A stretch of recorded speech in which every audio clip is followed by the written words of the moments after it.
late today because I just came back from getting my cat some cat food. Some cat food, and I got a little hokja? Hokja? Dang it! Thanks, Pappy.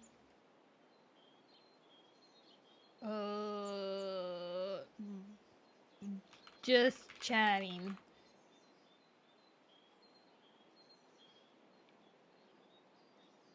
Wow. Look at that, guys. Professional. More water! Wow, everybody's getting different kinds of water today. It seems I don't have one water in a specific water bottle, but I have water in several different water bottles. So you can get like you know, like smart water and then like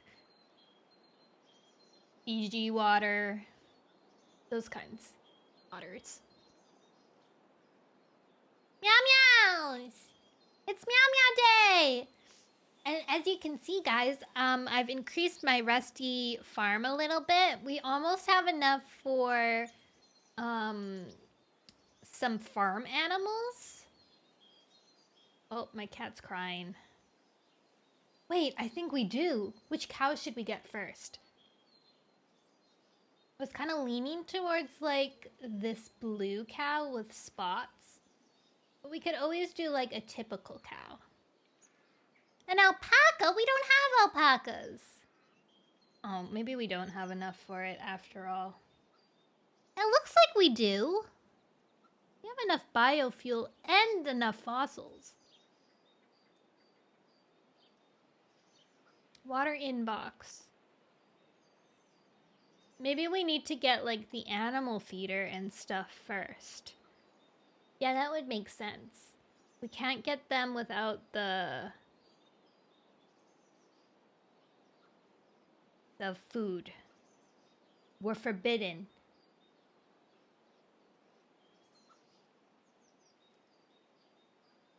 Oh, wow, bark! Tree bark!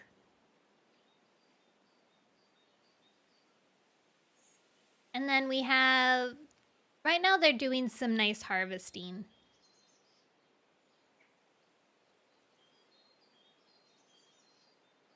I forgot that they actually have a list of all the commands that you guys are going to be able to do later, but I don't know where they put it.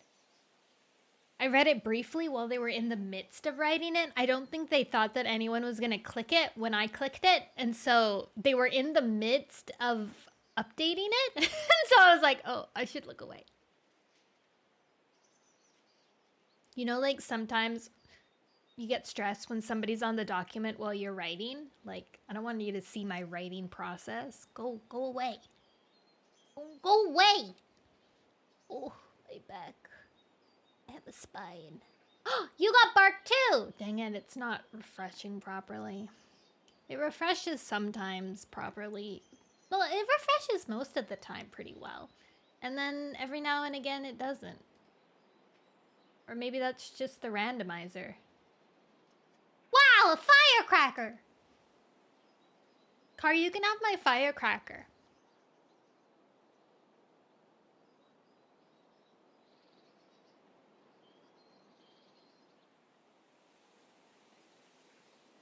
Oh my god. Delicious. I missed, but delicious in thoughts. Today, guys, was one of those days where I woke up and I was like, wow, I really need to eat popcorn on this day. And luckily, I had some popcorn to eat on this day. It was good. Oh, why was there another bomb? Violence! All right, let's get started, guys. We have a lot to read. Well, no, actually we don't. We're starting the new book today, so bark! It's a special day today because Kari is right here. Is that why a popcorn bucket is suspiciously smaller? Maybe. I'm too scrumptious. So like always, I usually need a little time to remember how to read. We're starting a new book, which means I will not be summarizing what happened last time because last time will be summarized. That said, right as we ended the last book, Jaypaw told his siblings that they were part of a prophecy of being the power of 3. He just told them. And then I glanced at the first chapter, and it's kind of like a time skip, like maybe like a few hours later. Concept, this is my bestie Kari. Kari streams too. In fact, we have a matching model. This model that I'm modeling right now matches Kari's model. Kari hasn't been able to stream for a while because she was bound by school. But soon she will come back. Yeah, she's super cute. Cute. And then maybe in the future she might get a matching one for my new outfit. And we'll be adventurers together. Maybe.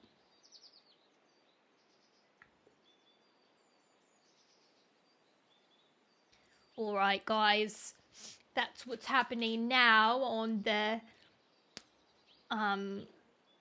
Warrior Cat business. Thank you, Hi, for the... Thank you, Hi. Thank you, Dark Pumpkin Rage, for the follow. Holy moly. Wait, why did it not link your name properly? That's funny. Yes! Right. Let's get started. Prologue time. Get cuddly. Get to work, whatever you're up to on these fine Warrior Cat Wednesdays days. Let us go.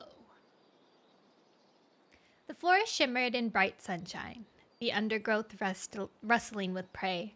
Beneath an ash tree, a black tom stretched and let the sun slanting through the branches bathe his belly. With a purr, he lapped at his chest, paws curling in contentment. Suddenly, a tortoise shell darted out of a bush and hurled past him. The tom rolled onto his flank and called after her. Mouse? About to be fresh kill, the tortoise shell answered. She plunged through a wall of ferns and disappeared into the greenery, her white-tipped tail whisking behind her. Beyond the ferns, the forest floor sloped down into a grassy glade. At the bottom, a dark gray she-cat gnawed at a tick lodged at the base of her tail. She grumbled to herself as she tugged at the fat bug, then stopped and looked up at the slope. The ferns at the top were shivering. Got you! A triumphant meow rang out. Then the ferns shivered again, harder than before, and the tortoiseshell popped out with a mouse hanging from her jaws. She blinked at the gray she-cat. Hi, Yellowfang. Good morning, Spotted Leaf. Yellowfang called back. A good day for hunting. The hunting's always good here. With a flick of her head, Spotted Leaf tossed the fresh kill down to Yellowfang before bounding after it. Yellowfang sniffed at the fresh kill and jerked backwards. She rubbed her paws against her broad, flat muzzle as the dark shadow of a flea scuttled across her nose.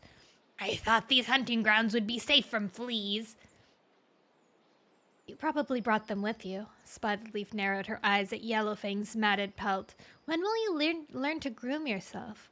She leaned forward and began to lap at a large knot of fur on her clanmate's shoulder. Would you stop trying to take care of every cat? Yellowfang muttered. A voice sounded at the top of the slope. I can't imagine that ever happening. Spotted Leaf glanced up. A white tom was trotting down the slope towards them. White Storm, she purred. Is Blue Star with you? She was a moment ago. I still am. Blue Star burst from the trees and raced after White Storm. I would have kept up with you if Tall Star hadn't stopped me. What did he want? Spotted Leaf asked. He was fretting as usual. Blue Star glanced at Yellowfang's flea-bitten nose and curled her lip. Bad luck. She sympathized. I didn't think there were any fleas here. Spotted Leaf let out a small meow of laughter and flicked the tip of her tail against Yellowfang's shoulder. Tall Star? Yellowfang prompted, shrugging Spotted Leaf away. He's worried about the kits. Blue Star explained. Yellowfang's tail twitched. Hollypaw, Lionpaw, and Jaypaw? Who else? Bluestar sighed. The prophecy has gotten under his pelt like a tick. But their training's going well, Spotted Leaf pointed out. They each seem to be figuring out their path at last. That's true. Yellowfang stared at her paws and added quietly, but there's so much they don't know. They're still very young, Bluestar warned. Yellowfang looked up. That doesn't mean we have to deceive them. Do you think it would help if they knew everything? Bluestar countered. Yellowfang's shoulders stiffened. Lives begun in deception are always lived in shadow. Bluestar sat down. They cannot know the truth. We have kept this secret for a reason. One that we can all agree upon, Yellowfang.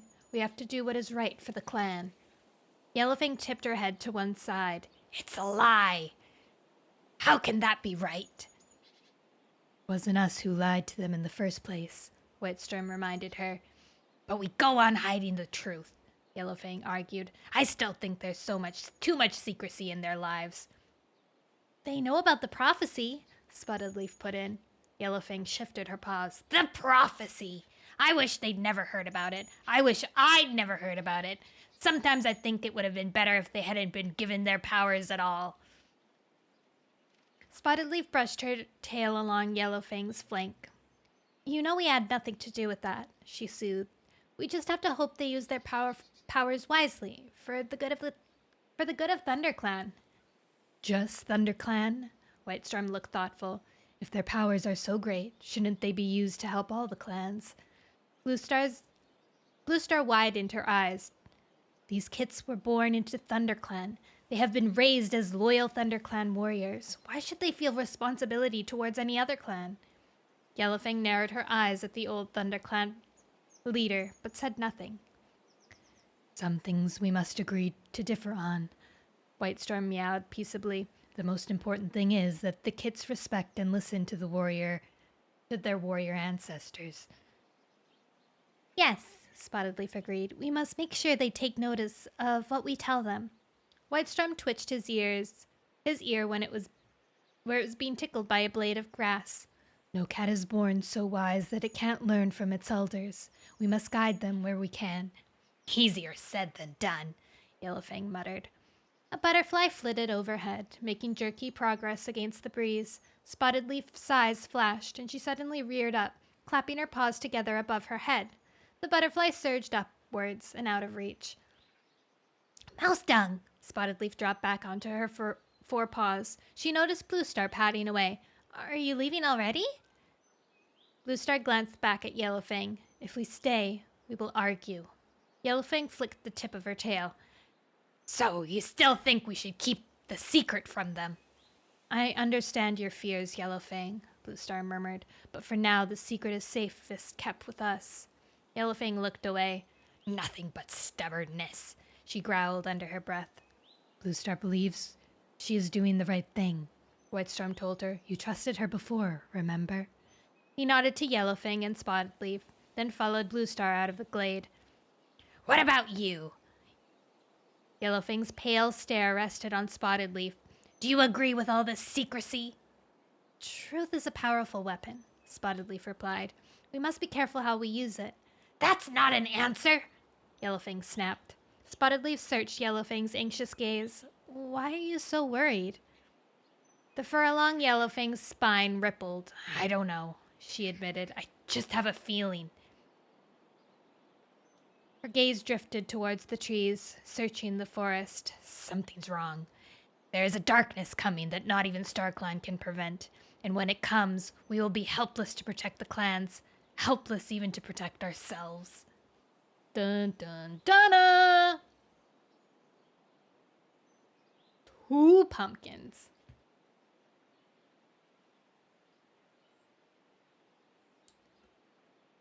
It's wild that Whitestorm was mentioned because I was just thinking about Whitestorm's death recently. And how I nearly cried when he died. Cried on stream, I mean. You know, probably cried off stream. It's a pumpkin patch down! We are cooking pumpkins in Rusty's farm. Chapter 1. Let's begin. Begin again. Hollypaw crouched low, pressing her belly against the boulder. It was still warm from the sun, which was dipping behind the distant hills. A cold wind rolling from the mountains ruffled her fur. From here she could see green fields unfolding towards a swath of forest. Somewhere beyond those trees lay the lake and home. Though the trees were still in full leaf, they were a shabby green, and the air had a new musky taste that hadn't been there on the journey to the mountains. Leaf fall's coming, she thought. She couldn't wait to be home. It felt as though they had been with a tribe from moons. At least they were safely out of the mountains. The ground would be softer under paw from here on, the hunting easier, and the territory steadily more familiar than rock and water and stunted trees. She glanced over her shoulder.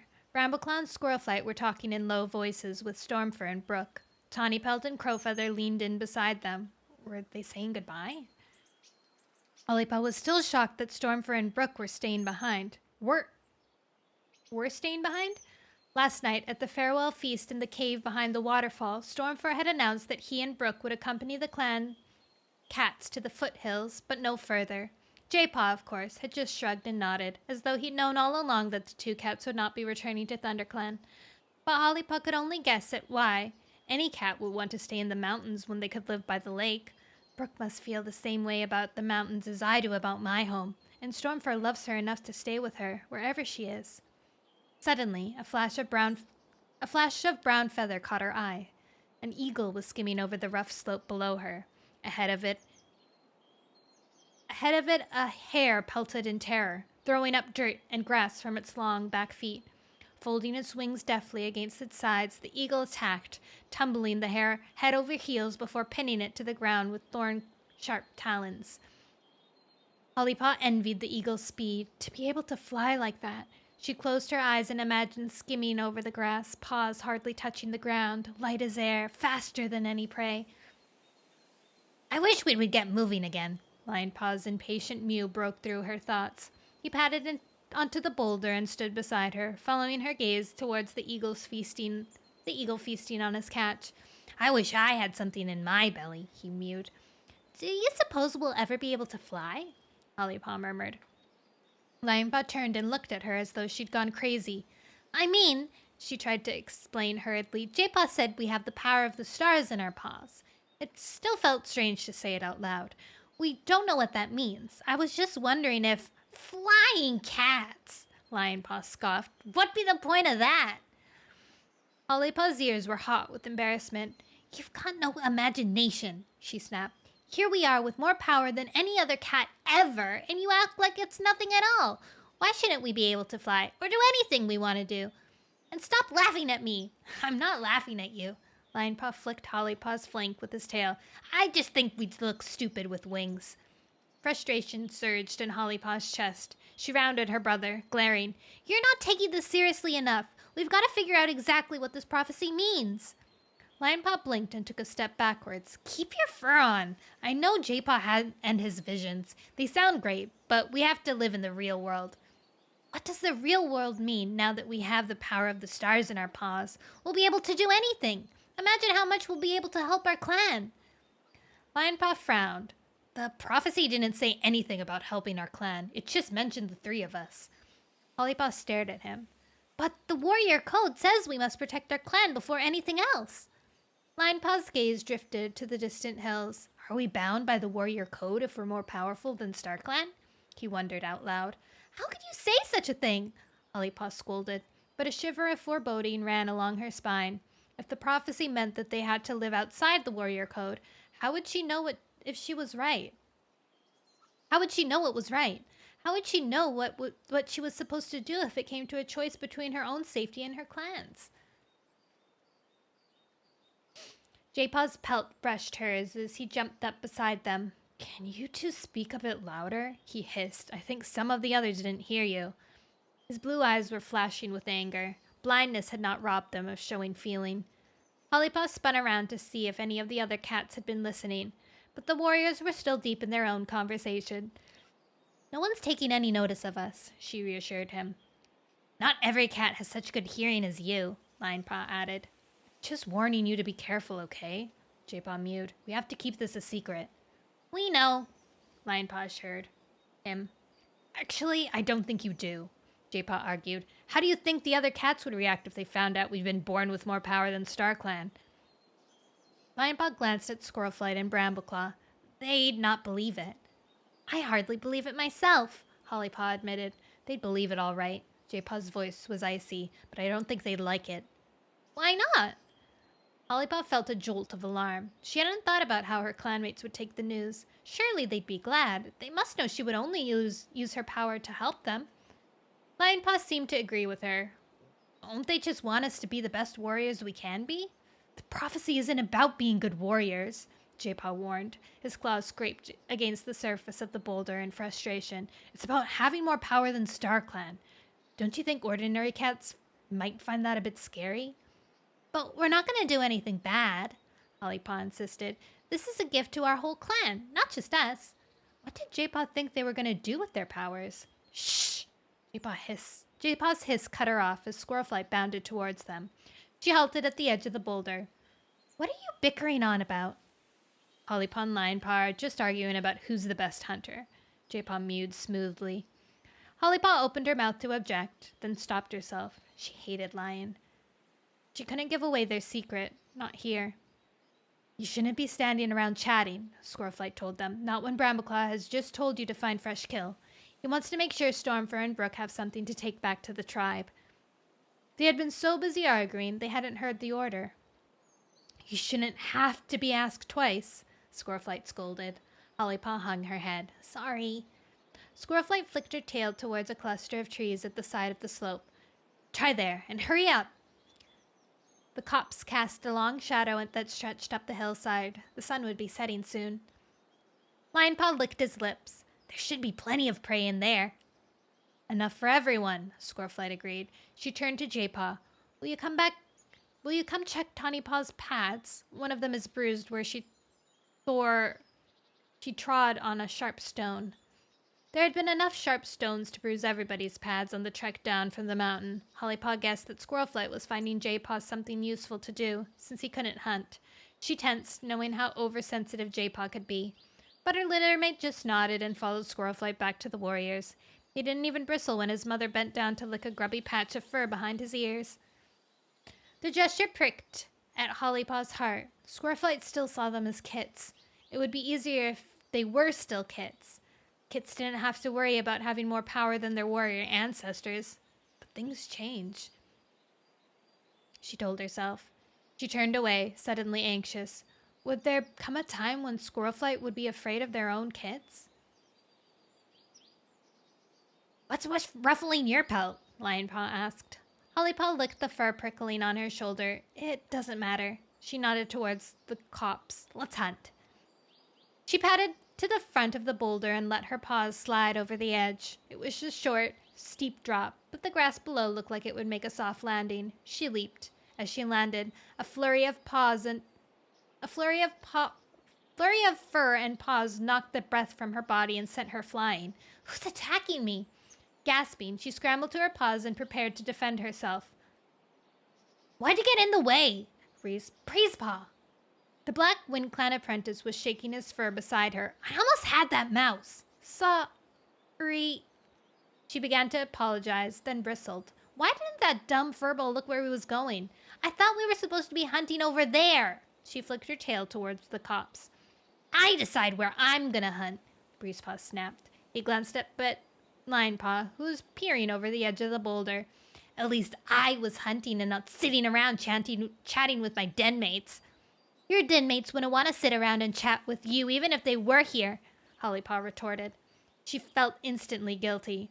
Even though he was as bad-tempered as his father and twice as smug, she had begun to feel sorry for Breezepaw. Crowfeather treated his son with such scorn that Breezepaw sometimes seemed a loner among his own clanmates. Bad. Lionpaw jumped down beside her. Are you okay? Of course she is, Breezepaw snorted.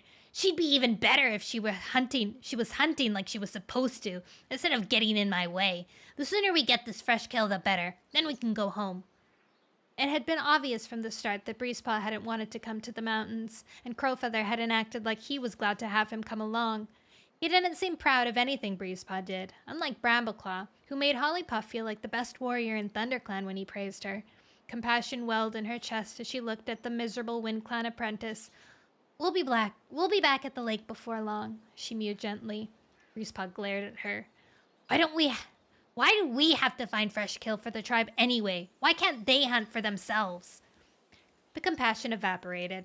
Hollypaw wondered if she should remind Breezepaw that the tribe cats were exhausted by their recent battle and that prey was scarcer than ever in the mountains because of the gang of rogues who had invaded their land and forced them to set boundaries around their hunting grounds. But if he didn't know that already, she wasn't going to waste her breath. Let him figure it out. All she wanted now was to be back home, warm in her nest with a full belly and her den mate sleeping peacefully around her. She glanced at her brother. Would he set Breezepaw straight? But Lionpaw just rolled his eyes at the WindClan apprentice. Go catch a rabbit, he snorted and stomped away across the grass. Breezepaw curled his lip.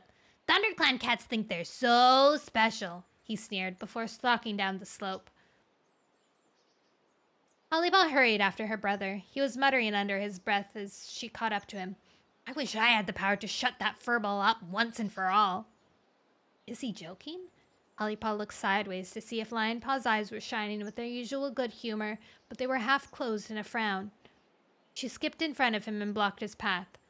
You don't mean that, do you? Lionpaw flicked his tail. Of course not, he grumbled. I'm just tired. But do you think that's what the power of the stars means? Hollypaw persisted. The power to make any cat do what we want? Lionpaw shrugged but didn't meet her gaze. I suppose, he answered. I haven't really thought of it. You must have. Lionpaw patted around her and kept going for a few moments before he spoke again. I hope it will make me stronger than any other cat, so that I can always win battles. He paused. What about you? I hope it means I'll know things other cats don't. Like what? Mischief lit his gaze. How to speak to two legs? Don't be stupid. Hollypaw's claws itched with impatience. I mean, the power to understand. She groped for the words to explain everything. She mewed at last. Lionpaw nudged her shoulder affectionately. Is that all? Hollypaw flicked him away. You know what I mean. They had almost reached the trees before Lionpaw spoke again. Perhaps each of us will feel the power differently, he ventured. Jaypaw can already tell what cats are thinking, can't he? He caught Hollypaw's eyes.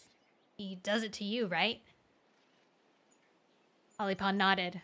Leafpool can't do that, Lionpaw went on. None of the medicine cats can. Jaypaw is already making predictions about trouble in other clans, too.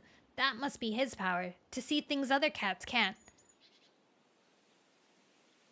He's the least blind of us all, Hollypaw murmured, feeling her pelt prickle the way it did when Jaypaw said exactly what was running through her mind. Thick foliage grew at the edge of the wood, and she halted to let Lionpaw take the lead. Have you felt anything yet? She ventured as he began to nose his way into the bushes. To her surprise, Lionpaw spun around to face her. His eyes glittered with a strange intensity. At the start of our journey, we stopped at the ridge to look down on the lake, remember? Then you went off to catch prey and rest, but I wasn't hungry. He blinked. As I was looking at the territories, I started to feel, well, kind of strange. Lionpaw leaned forward. Strange? How? I felt like I could do anything. Her brother's eyes flashed. Run to the furthest horizon without getting tired. Fight any enemy and win. Face any battle without being afraid. Hollypaw shifted on her paws and realized that she was backing away from him. Something about him suddenly made her feel uncomfortable. The way that he had tensed his shoulders so that he looked more powerful than before. The faraway look in his eyes as though he could see beyond her, beyond the woods, to some distant place where he could take on enemies single-pawed. She thought back how he had fought for the tribe, how he had come staggering out of battle, covered in blood, none of his own, still ready to fight until there were no cats left standing. The fire in his eyes sent a shiver through her pelt. How could she be scared of her own brother? Saki, hi! Life was hard, but oh my god, you're at Eclipse. How was the second arc? Good. I don't remember what were we reading the last time you were around? Time to fish. Hollypaw, my beloved, I will be lurking while I listen for a bit. Yay!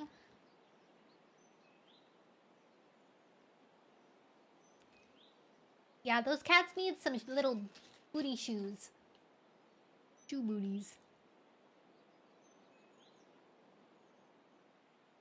I'm in the mood to like eat like snack. Like I'm full of like I want to snack, like lots of snacking, but I don't know what I want to be snacking. Something healthy, something crunchy, but maybe not like a vegetable, but also something fresh. Hmm. That's tough. That's tough.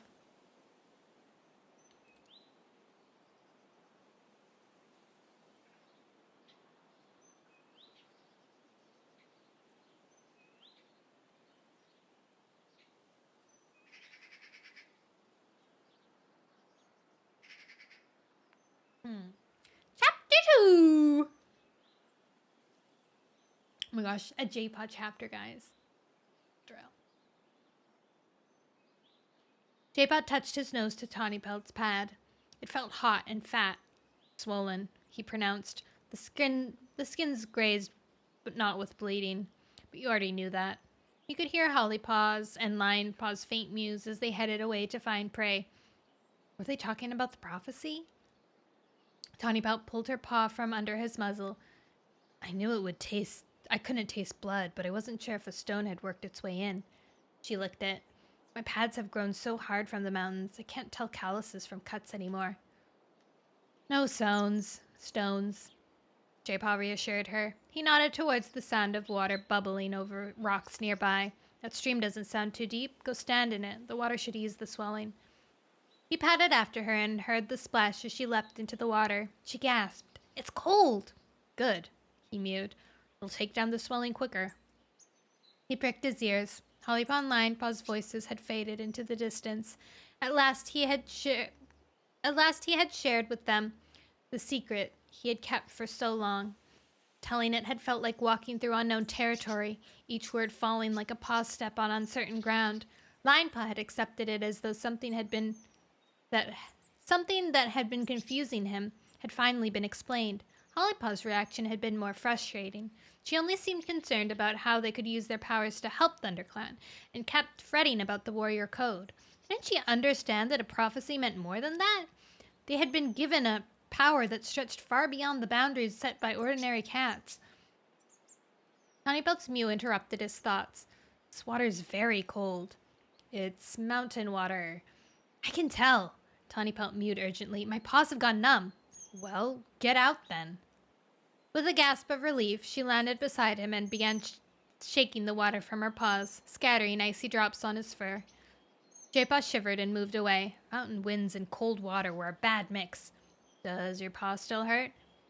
I can't feel it at all, Tawny Pelt replied. She paused. Actually, I can't feel any of my paws. Squirrelflight padded towards them. Any better? I think so, Tawny Pelt meowed. Jaypaw felt his mother's tongue lap his ear. Are you okay, little one? She asked gently. He ducked away, scowling. Why shouldn't I be? It's okay to be tired. Squirrelflight sat down. It's been a hard journey. I'm fine, Jaypaw snapped. His mother's tail was twitching, brushing against the gritty rock. He waited for her to make some comment about how much harder the journey must have been for him, being blind and all, and then add some mouse-brained comment about how well he had coped with the unfamiliar territory. All three of you have been quiet since the battle, she ventured. She's worried about all of us. Jaypaw's anger melted down. He wished he could put her mind at rest, but there was no way he could tell her the huge secret that was occupying their thoughts. I guess we just want to get home, he offered. We all do. Squirrelflight rested her chin on top of Jaypaw's head, and he pressed against her, suddenly feeling like a kid again, grateful for her warmth. They're back! At Tawny Pelt's call, Squirrelflight jerked away. Jaypaw lifted his nose and smelled Hollypaw and Lionpaw. He heard claws scrambling over a rock and Breezepaw arrived. The hunters had returned. Let's see what they've caught. Lionpaw hurried to greet the apprentices. Jaypaw already knew what they'd caught. His belly rumbled as he padded after her, the mouth-watering smells of squirrel, rabbit, and pigeon filling his nose. If only it weren't going to be given to the tribe. Crowfeather and Brambleclaw were already clustered around the makeshift fresh kill pile. Stormfur and Brooke hung back as though embarrassed by the gift. This rabbit's so fat it'll feed all the tubies, Squirrelflight mewed admirably. Well caught, Breezepaw, Tawnypelt purred. Jaypaw waited for the WindClan apprentice's pelt to flash with pride, but instead he sensed anxiety claw at Breezepaw. He's waiting for his father to praise him. Nice pigeon. Huh? Sorry. Nice pigeon, Crowfeather mewed to Lionpaw. What is his problem? Why can't Why can't he praise his own son? Oh my god! Sorry. Breezepaw stiffened with anger. And look at the squirrel I caught, Hollypaw chipped in. Did you ever see such a juicy one? Come see, Tawnypelt called to Stormfur and Brooke. The two warriors padded over. This'll be very welcome, Stormfur meowed formally. The tribe thanks you all. Brooke's mew was taut. Jaypaw understood their unease. By accepting fresh kill, they were openly admitting their weakness. Hunting was poor in the mountains, and now that the two groups of cats were sharing the territory. Hunting was poor in the mountains now that the two groups of cats were sharing the territory, and yet Jaypaw could feel fierce pride pulsing from Stormfur. The mountain breeze stirs his heart as well as his pelt. There was a core of strength within him, a resolve that Jaypaw had not sensed before, as though he were more rooted in the crags and ravines than he had ever been beside the lake. He truly believes that this is his destiny. The tribe were Stormfur's clan now. He had been born River Clan and lived with Thunder Clan, but now it seemed he had found his true home. Jaypaw shivered. The wind had been sharpened by a late afternoon chill. A howl echoed from the slopes far above. Brooke bristled. Wolves! We've got to get this prey home safely, Stormfur reassured her. The wolves are too clumsy to follow our mountain paths. But there's a lot of open territory before you reach them, Brambleclaw urged. You should go. We should all head home, Crowfeather advised. The smell of this fresh kill will be attracting all prey eaters around here. Alarm flashed from every pelt as Jaypaw detected a strange tang on the breeze. It was the first wolf scent he'd smell. It reminded him of the dogs around the two-leg farm, but there was a rawness to it, a sense of blood and flesh that dogs did not carry. He was thankful it was faint. They're a long ways away, he murmured. But they travel fast, Brooke warned. The rabbit's fur brushed the ground as she picked it up. Gonna miss you, Squirrelflight meowed. Her voice was thick with sadness. Brooke laid down the rabbit again, a purr rising from her throat. Her pelt brushed against Squirrelflight's. Thank you for taking us in and showing us such kindness. ThunderClan is grateful for your loyalty and courage, Brambleclaw meowed. We'll see you again, though, won't we? Hollypaw mewed hopefully. Jaypaw wondered if he would ever return to the mountains. Would he meet the tribe of Endless Hunting again? He had followed Stoneteller into his dreams and been led by the tribe healer's ancestors to the hollow where ranks of starry cats encircled a shimmering pool. He shivered as he recalled their words. You have come. They had been expecting him, and they had already known about the prophecy. Yet again, Jaypaw wondered where the prophecy had come from, and how the tribe of Endless Hunting were connected to his own ancestors. There's no more time for goodbyes, Crowfeather's mew was impatient. Take care, little one. Brooke's cheek brushed Jaypaw's before she turned to say goodbye to Hollypaw. Stormfur licked his ear. Look after your brother and sister, he murmured. Bye, Stormfur. Jaypaw's throat tightened. Goodbye, Brooke. He remembered the times when Brooke had comforted and encouraged him. She had always seemed to understand what it felt like to be different, and Stormfur had never patronized him, but treated him with the same warmth and strictness as he had the other apprentices. But missed them. Lionpaw pushed in front of him. Goodbye, Stormfur. Show those invaders that a clan cat is never beaten.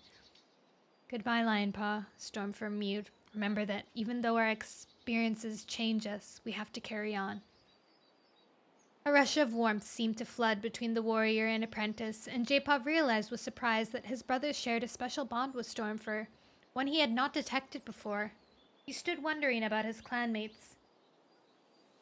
about it as his clanmates began to head off down the slope, not moving when Stormfur picked up the freshly caught prey and started uphill after his mate. "Stop dwaddling!" Crowfeather nudged Jaypaw with his nose, steering him down a smooth, rocky slope into the grassy hillside. Jaypaw bristled. "I don't need help." "Please yourself," Crowfeather hissed. "But don't blame me if you get left behind." He pounded ahead, his paws thundering on the ground. "Imagine having such a sour-tongued warrior for a father. I'm glad I'm not Breezepaw." "Hurry up, Jaypaw!" Lionpaw was calling. Jaypaw sniffed the air. On this exposed slope, it was easy to tell where the other cats were. Brambleclaw led the way downhill, Breezepaw at his heels, while Crowfeather had already caught up and was flanking Tawnypelt, keeping to the outside of the group. Squirrel Flight padded alone, while Hollypaw and Lionpaw trotted behind. Jaypaw raced after them. The grass was smooth and soft beneath his paws. "Feels strange leaving them behind," he panted. "They chose to stay," Crowfeather pointed out. "Do you think we'll ever see them or the tribe again?" Tawnypelt wondered. "I hope not," Crowfeather answered. "I don't want to see those mountains once more as long as I live." "They might visit the lake," Hollypaw suggested. A howl echoed eerily around the crags far behind them. "I have to get home safely first," Lionpaw murmured. "They will," Brambleclaw assured him. "They know their territory as well as any other tribe cat." Padding beside his littermates, Jaypaw caught the musty scent of the forest ahead. Before long, the ground beneath his paws turned from grass to crushed leaves. The wind ceased tugging at his fur as trees shielded him on every side. Hollypaw hurried ahead as though she already scented the lake beyond. But for a moment, Jaypaw wished he were back on the open slopes of the foothills. At least there, scents and sounds were not muffled by the enclosed trees, and there was no undergrowth to trip him up. He felt blinder here in this unfamiliar forest than he had ever. "Watch out!" Lionpaw's warning came too late, and Jaypaw found his paws tangled in bramble. "Mouse dung!" He fought to free himself.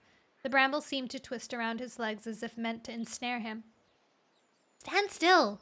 Hollypaw was racing back to help. Jaypaw froze, swallowing his frustration, and allowed Lionpaw to drag the tendrils from around his paws while Hollypaw gently guided him away from the prickly bush. "Dumb brambles!" Jaypaw lifted his chin and padded forward, more unsure than ever of the terrain, but trying desperately not to show it. Wordlessly, Hollypaw and Lionpaw fell into step on either side of him. With the lightest touch of her whiskers, Hollypaw guided him around a clump of nettles, and when a fallen tree blocked their path, Lionpaw warned him with a flick of his tail to stop and wait while he led the way up and over the trunk. Aw. As Jaypaw scrambled over the crumbling bark, he couldn't help wondering, is the prophecy really meant for a cat who can't see? "You can see more than that, Jaypaw!" Chapter 3. Oh, we're going through all the cat's points of views. We're in Lionpaw's now.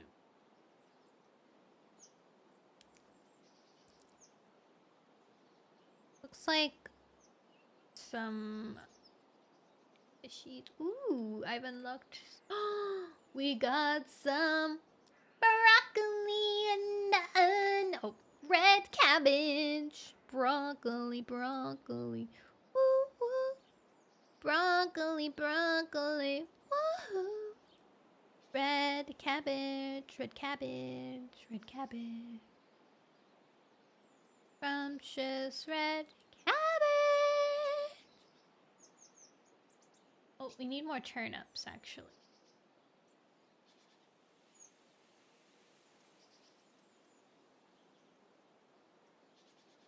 Lionpaw twitched in his sleep. He was dreaming.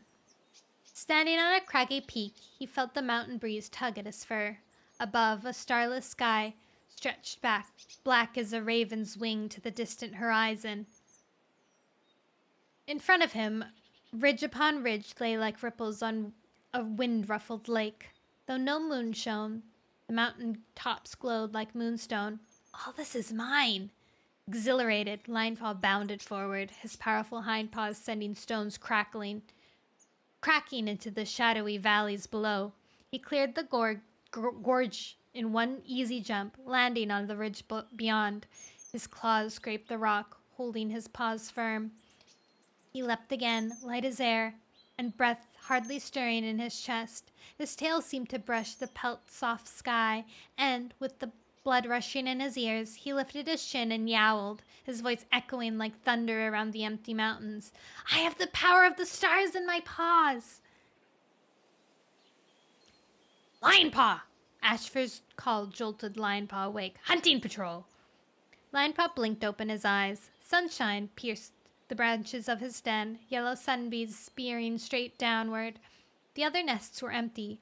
It's sun high already. Lion Paw clambered groggily to his paws, and then he remembered. They hadn't reached camp until well past moon high. Surely Ashfur wouldn't be angry with him for sleeping late today. Arching his back in a trembling stretch, he yawned. His paws still ached from the long trek from the mountains, and he licked gingerly at a forepaw to check whether the grazing had begun to heal. No taste of blood. The scabs were hard. The soft forest floor would be no problem. Lion Paw! Ashfur called again, more sharply. Lion Paw stumbled out of the den.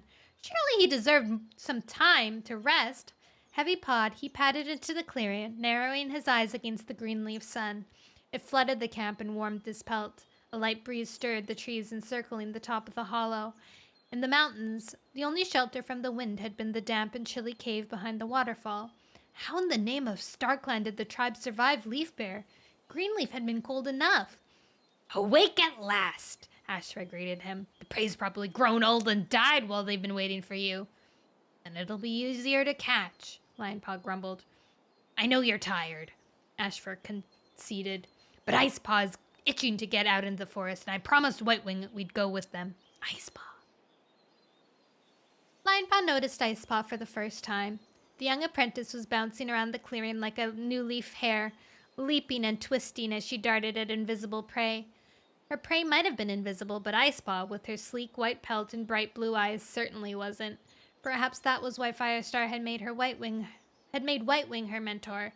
The white she-cat knew what it was like to stand out like snow in Greenleaf. She'd be able to teach Ice Paw a few special stalking techniques, and she clearly needed to learn. As he watched Ice Paw darting clumsily about, Lion Paw stifled a purr, remembering how excited he had been when he had started his training. White Wing padded across the clearing, one eye on her apprentice. Can we go now? Lion Paw noticed her tail tip twitching. Ice Paw was White Wing's first apprentice. Was she worried how to manage such a bundle of energy? Or did she think their matching snow-colored pelts would scare away all the prey as soon as they set foot under the trees? Where do you want to start? Ashfur asked.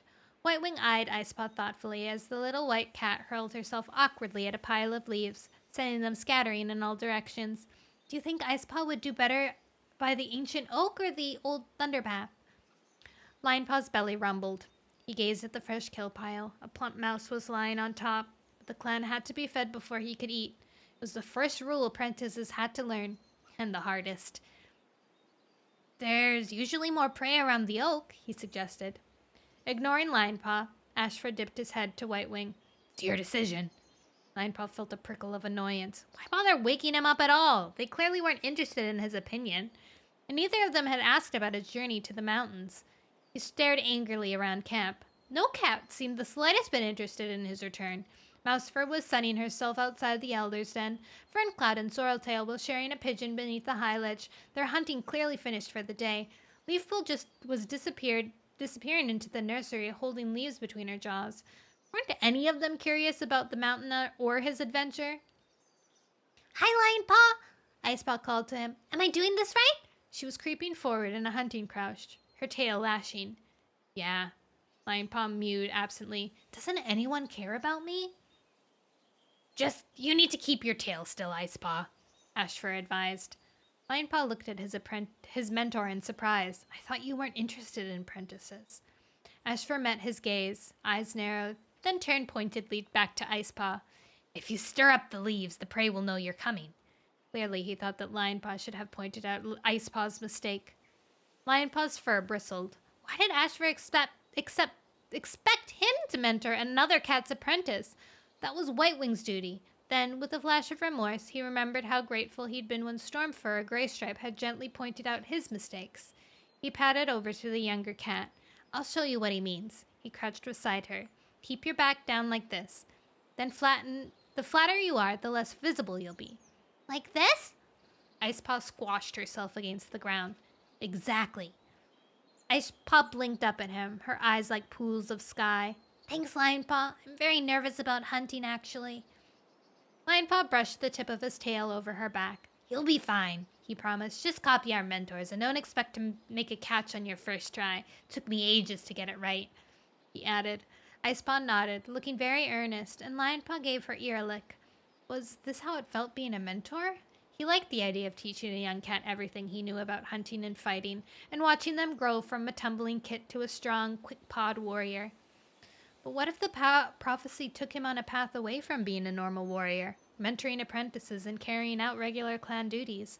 Looking down at Icepaw's glowing eyes, Lionpaw felt as if he were being asked to give up an entire way of life, and one that suited him very well. Can we hunt here? Icepaw asked again. She'd wanted to hunt in every small clearing they'd passed on their way to the ancient oak. Now the great tree towered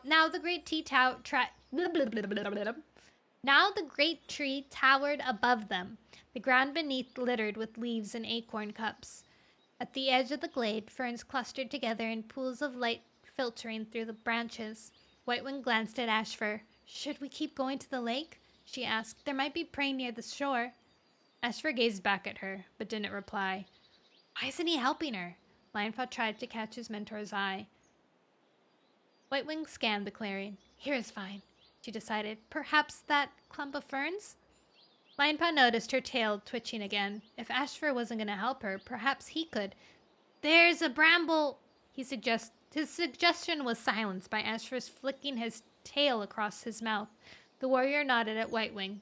Trust your instincts. Ferns. Whitewing led her apprentice towards a leafy thicket. Ashfur murmured into Lionpaw's ears. I know you're trying to help, but Whitewing needs to build her confidence on her own. They watched as Whitewing nudged Icepaw into a crouch and adjusted her stance with the touch of her muzzle. She's doing fine. The ferns quivered. The pale green stems trembled from the roots rather than the tips. It couldn't be the wind stirring them. Icepaw crouched and began to waggle her hindquarters, kneading the ground with her paws. Gently, Whitewing laid her tail over the apprentice's back until Icepaw grew still. Leaning forward, she whispered into Icepaw's ear, then sat back. It was all up to Icepaw now. Lionpaw watched as Icepaw darted forward and flung herself into the ferns. A squeal from behind the fronds was quickly silenced, and Icepaw bounced out, a small vole dangling from her teeth. Her eyes shone with happiness. Ashfur patted forward. Well done! Whitewing fluffed out her chest proudly. That was great, Icepaw! Nice kill, Ashfur added.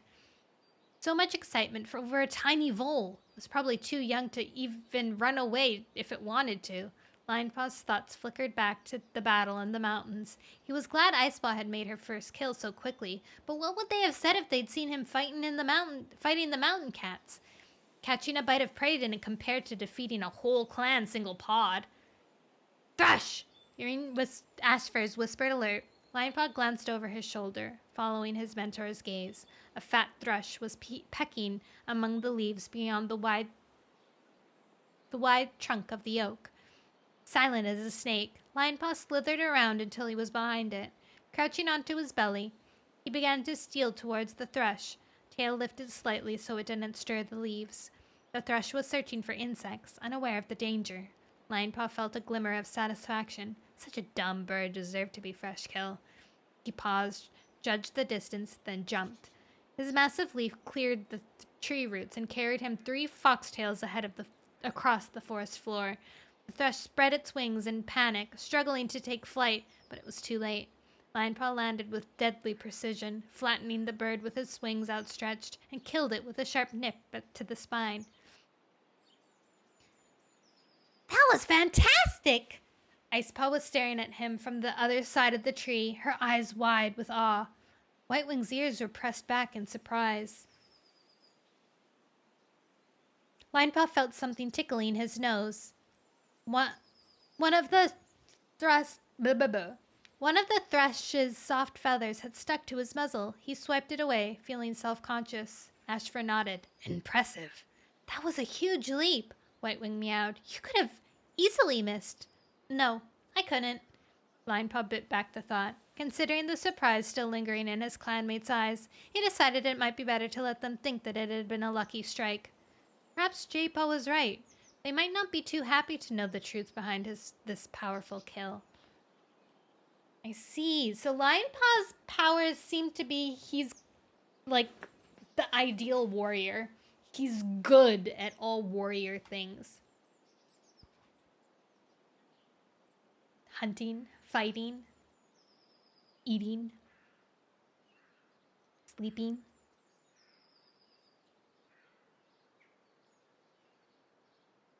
I forgot the ping. Hi, Ash.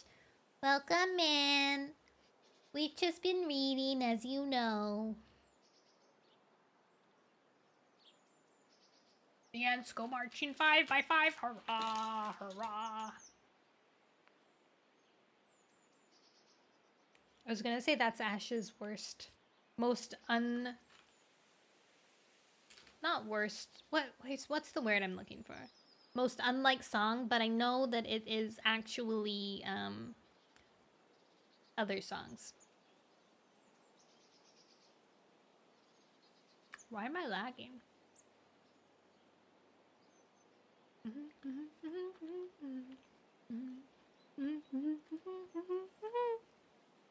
Oh my god, look at all the purple cabbages. They're so purple.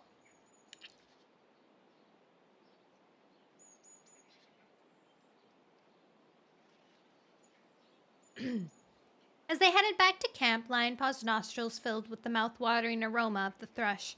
It bounced against his chest, its wings dredging leaves. Icepaw padded beside him, her small catch tripping her as she tried to match his pace. I wish my legs weren't so short, she complained, her words muffled by the vole fur. They'll grow, Linepaw promised. Whitewing and Ashfur walked ahead, each carrying a catch of their own. In this lake in Greenleaf, all prey was welcome. The clan needed to gorge itself if it was to make it through Leaf Bear, at least. That was what the older cats kept saying. Linepaw couldn't remember Leaf Bear, other than something beyond the nursery walls. A menace that worried the older cats and made the branches of the den rattle. That's a nice reminder that he's not even a year old. That was such a great catch, Icepaw mewed. Linepaw grunted his thanks. He didn't want to swallow a feather and spend the rest of the day coughing. Why did he jump so soon? Icepaw persisted. Did you think it might hear you if you had gotten closer? I just thought I'd try. Linepaw was sure he would have padded right up to the thrush if he wanted. But why waste time tiptoeing about? You're such a great hunter, Icepaw went on out of the corner of her mouth. I thought Hollypaw was good, but you're amazing. Where did you learn to jump like that? Do you do extra practice to get so strong? Do you think I ought to be doing more training? I'm sure Whitewing will give you all the training you need. I just hope she trains me as well as Ashfur trained you. Linepaw watched his mentor disappear behind the brambles spilling over the track ahead. Ashfur had taught him well. He had never wished for any other teacher, but Ashfur had not been his only mentor. Tigerstar had trained him too, and he had been born with powers Icepaw could never dream of, even if she trained day and night every moon of her life. As the path dipped down towards the hollow and home, Linepaw felt a pang of loneliness. It was almost as though he belonged to a clan of his own, distant by the prophecy from familiar faces waiting in camp to see what they'd brought back from their hunt. Icepaw darted ahead of him and followed Whitewing and Ashfur through the barrier of thorns that sealed the camp from the forest. Linepaw padded after, emerging into the clearing in time to see Icepaw drop her vole on the fresh kill pile and turn towards her den mates. Cinderpaw, Honeypaw, and Poppypaw were sunning themselves outside the apprentice den. Icepaw trotted over to them. Your first catch? Honeypaw called. Icepaw lifted her chin. I got it first try! Linepaw felt a pang of envy. He would never again feel so carefree, never again be thrilled by such a small success. Is Foxpaw back yet? Icepaw asked, clearly eager to show off her catch to her brother. Squirrelflight took him on border patrol, Cinderpaw informed her. They should be back soon. As Linepaw padded to the fresh kill pile and dropped his catch, a pelt brushed his. He turned to see his sister. Nice catch. Hollypaw's meal was flat, as though she had something else on her mind. She was staring at the apprentices outside their den. Cinderpaw and Poppypaw were rolling a ball of moss to each other while Honeypaw leaped to try and catch it. Aren't you gonna join in? Linepaw mewed. Hollypaw blinked. I don't feel like it. That wasn't like Hollypaw, especially if Cinderpaw was playing. Is something wrong? Linepaw asked. Just not in the mood. Linepaw searched her green gaze. Was Hollypaw feeling isolated too? It feels odd, doesn't it? He ventured. Hollypaw looked at him. What? Being different? We're not different on the outside. You know what I mean. Linepaw felt a surge of impatience. He needed to talk to someone. All day he'd been clutching their secret like prey struggling to escape. Hollypaw didn't have to make it so hard. Knowing something as huge as we do and not being able to tell anyone. The fur on Hollypaw's shoulders bristled with alarm. You're not thinking of telling anyone, are you? No, Hollypaw cut him off. No cat must know. Not when we don't know exactly what the prophecy means. She lowered her voice, her gaze darting around the clearing. We need to figure out what we're meant to do with our powers. Linepaw flexed his claws. I wasn't planning on telling, he snapped. Why did she have to be so bossy? It wasn't a mouse brain. And why did she have to try to figure everything out all the time? The prophecy was simple. They were gonna be more powerful than any other cat. They just had to be ready to use their powers when they needed to. He turned away and padded to the half-rock. With the sun sliding towards the treetops, the clan was beginning to take food from the fresh kill pile. Cinderpaw snatched up Lionpaw's thrush and carried it to the nursery, where Millie, Daisy, and her kits would be growing hungry. Poppypaw picked up a mouse and placed it outside the elder's den. Fresh kill, she called. Longtail emerged from the tangle of honeysuckle, nose twitching, and stood at the entrance, while Mousefur followed him stiffly out. The old she-cat grew more frail with each passing moon. Longtail waited until she had settled down next to the mouse, and then sat beside her. You don't have to watch over me like I'm a helpless kid, Mousefur snapped at him. Longtail's whiskers twitched with amusement. It's a shame your tongue's not as worn out as the rest of you, he purred.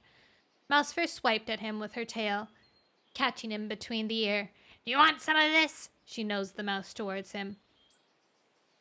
You can have this if you want. Icepaw was trotting from the fresh kill pile with her little foal swinging from her jaws. She dropped it at Longtail's paws. I caught it myself. Your first catch. Mousefur's eyes glowed. Longtail bent to sniff the small creature. Smells delicious. The brambles at the entrance to the medicine cat den twitched as jaypaw slid out, a ball of moss held gingerly between his teeth. He padded over to Mousefur and Longtail and placed the moss on the ground. Turning his blind blue eyes on Icepaw, he mewed. Heard you've been busy today. You should get something to eat. I am pretty hungry, Icepaw admitted. Thanks for the vole. Longtail called after the apprentice as she padded back to the fresh kill pile. Icepaw mewed happily over her shoulder. Anytime! Do you mind if I check for ticks while you eat? Jaypaw asked Mousefur. If you must, Mousefur grumbled. Though I don't know why you had to wait until I was eating to bring that foul stuff over. She nodded at the moss. Lionpaw guessed that it was soaked in mouse bile. Thought you might be sleeping earlier and I didn't want to wake you. Patiently, Jaypaw began to nuzzle through Mousefur's pelt. He paused to tear some moss from the ball and press it into the fur near the base of her tail. Lionpaw watched his brother. He seemed completely different from the resentful young cat who had never wanted to be a medicine cat's apprentice. And yet, he's more powerful than any of his clanmates. Lionpaw climbed onto the half-rock and lay down, pressing his belly against the sun-warmed stone. Perhaps knowing he's so powerful makes boring tasks easier to bear. He wondered how many moons it had been since Jaypaw had crept into Firestar's dream and overheard the stranger predicting the birth of 3 kits with the power of stars in their paws. Would the frustration gnawing in his own belly ease with time, once he'd gotten used to the prophecy, as Jaypaw had done? He glanced up at the high ledge as Firestar picked his way down the tumble of rocks, Sandstorm following. The ThunderClan leader had never given any clue that he knew of the prophecy. He had only ever treated Lionpaw, Hollypaw, and Jaypaw as if they were 3 ordinary apprentices. Lionpaw watched as Firestar picked a mouse from the pile and passed it to Sandstorm before taking a sparrow for himself. What does he really feel? Lionpaw suddenly wished he had Jaypaw's powers to see into Firestar's mind. Was he proud to have them as his kin? Pleased that his clan would be safe forever, guarded by such powerful cats? Or was he anxious, as Jaypaw feared, about having cats more powerful than himself in the clan? The thorn barrier shivered as Squirrelflight and Brambleclaw padded through, followed by Foxpaw and Berrynose. The borders are quiet, Brambleclaw called to his leader, but the Sunset Patrol should check the WindClan border closely. By the smell of it, they've been hunting in the woods on their side. Firestar was settled down beneath the high ledge. Sandstorm at his side. Looks like they've developed a taste for a squirrel, he remarked. Cinderpaw, staring at a pigeon with Honeypaw, looked up eagerly. Can I go on the Sunset Patrol? Now that her injured leg was recovered enough to return to apprentice duties, she seemed keen to take on any task, as though making up for lost time. Yes, Brambleclaw nodded. I was going to ask Graystripe to lead it. Did someone mention Graystripe? Wait, what voice did I give Millie? Did someone mention Graystripe? Millie patted from the nursery, blinking sleep from her eyes. Oh yeah, she's... Wait, no, she isn't. Never mind. Wait, is she? She is! Graystripe was repairing a tear in the nursery. I forgot! Oh my god, she is pregnant. Graystripe was repairing a tear in the nursery wall where winds had unraveled the carefully threaded brambles. Are you okay? He looked closely at Millie. She was fat with her kits, which were expected any day now. Fine. Millie picked up 2 mice from the fresh kill pile. I'd just rather share a meal outside with you. She carried the meal to where Firestar and Sandstorm lay. Graystripe tucked in a final tendril with his paws and hurried to join her. A thrush thudded onto the ground beside the half-rock, surprising Lionpaw. Hollypaw stood over it, staring at him. I thought you might want to share, she mewed. Was this her way of apologizing? Lionpaw doubted it. He suspected that his sister didn't realize how bossy she could be. But he was grateful anyways. However alone he felt, knowing about the prophecy, he had to remember that Hollypaw and Jaypaw shared it too. As long as he had his littermates, he would never truly be alone. Thanks, he purred, settling down to eat. Birchfall and Whitewing were sharing prey with Breakenfur, while Thornclaw and Spiderleg stretched out nearby, their meals already finished. This was the first time since the journey to the mountains that the clan had eaten together, and Lionpaw began to feel more at ease. Nothing had really changed, he told himself hopefully. So, how are the tribe? Firestar asked Brambleclaw. The DonnerClan deputy swallowed a mouthful of fresh kill. They have a hard leaf bear ahead of them, he mewed. But I think they're going to be okay. Lionpaw narrowed his eyes. Was his father as confident as he sounded? So you think they'll be able to defend the borders you made? Thornclaw asked. Squirrelflight shrugged. We trained them as well as we could. Which will be very well if I know you, Graystripe chipped in. They stand more of a chance now than they did when we got there, Brambleclaw meowed. It was hard for them to get used to the idea of marking such distinct borders around a position of where they hunted before. But I hope they understand how important it is for them to fight for what they have. And we certainly taught the invaders that they can't help themselves to anything they want, Squirrelflight added. Were many cats injured in the battle? Sandstorm asked. Nothing serious, Brambleclaw informed her, but it was a hard fight. Which you never would have won without me. Lionpaw waited for his father to tell all the clan about how well he had done. All the apprentices fought like true warriors. Brambleclaw glanced to Lionpaw. They were a credit to our clan. Lionpaw's pads prickled with his frustration. Isn't he going to mention how I fought? He hissed under his breath. Shh! Hollypaw warned him. It's best if they don't know. We mustn't draw attention to ourselves. Lionpaw bit angrily into the thrush. What's the point of being so powerful if no cat even knows?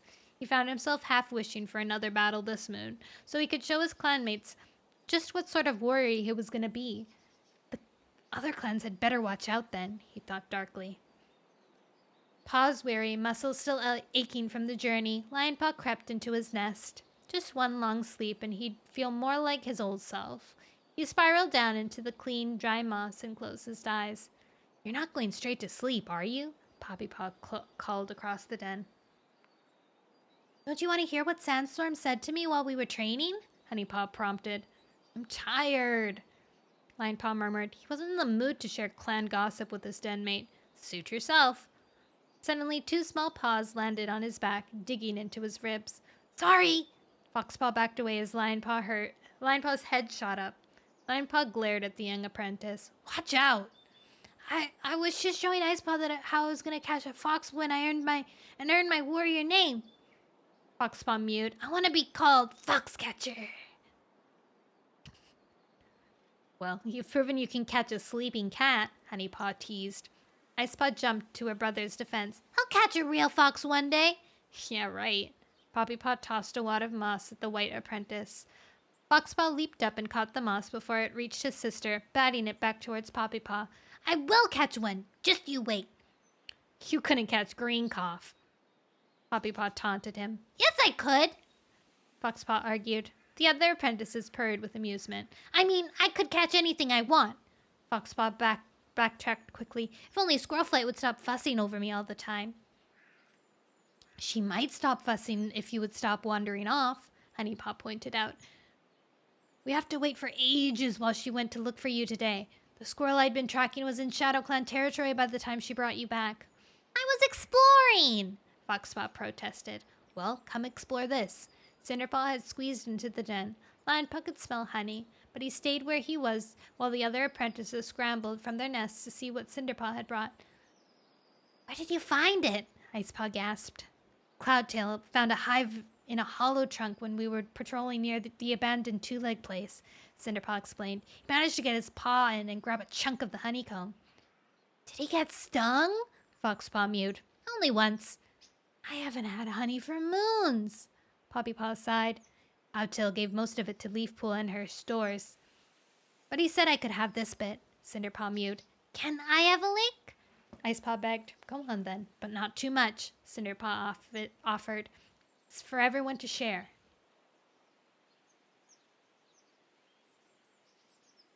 Icepaw closed her eyes as she swallowed, then blinked them open, surprised. It doesn't taste of anything. Poppypaw purred. Every cat knows that, Mousebrain. She licked the honeycomb and sighed. I like the way it soothes my throat and feels all warm in my belly. It reminds me of milk. Linepaw buried his nose under his paws, trying to block out the purrs of contentment as his den mates dug into the precious honeycomb. How easily pleased they were. One day all the honey in the forest would be his. He wasn't like them, pleased by any small treat. The pang of isolation returned, stronger than ever. Lionpaw? What's wrong with you? He's all like, I'm bigger than you. I don't get happy from honey. I get happy from blood of other cats that I killed.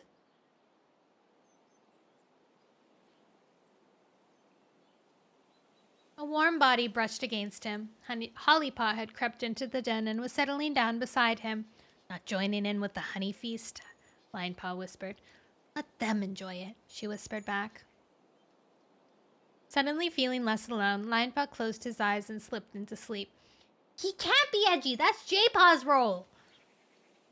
He has to be the himbo.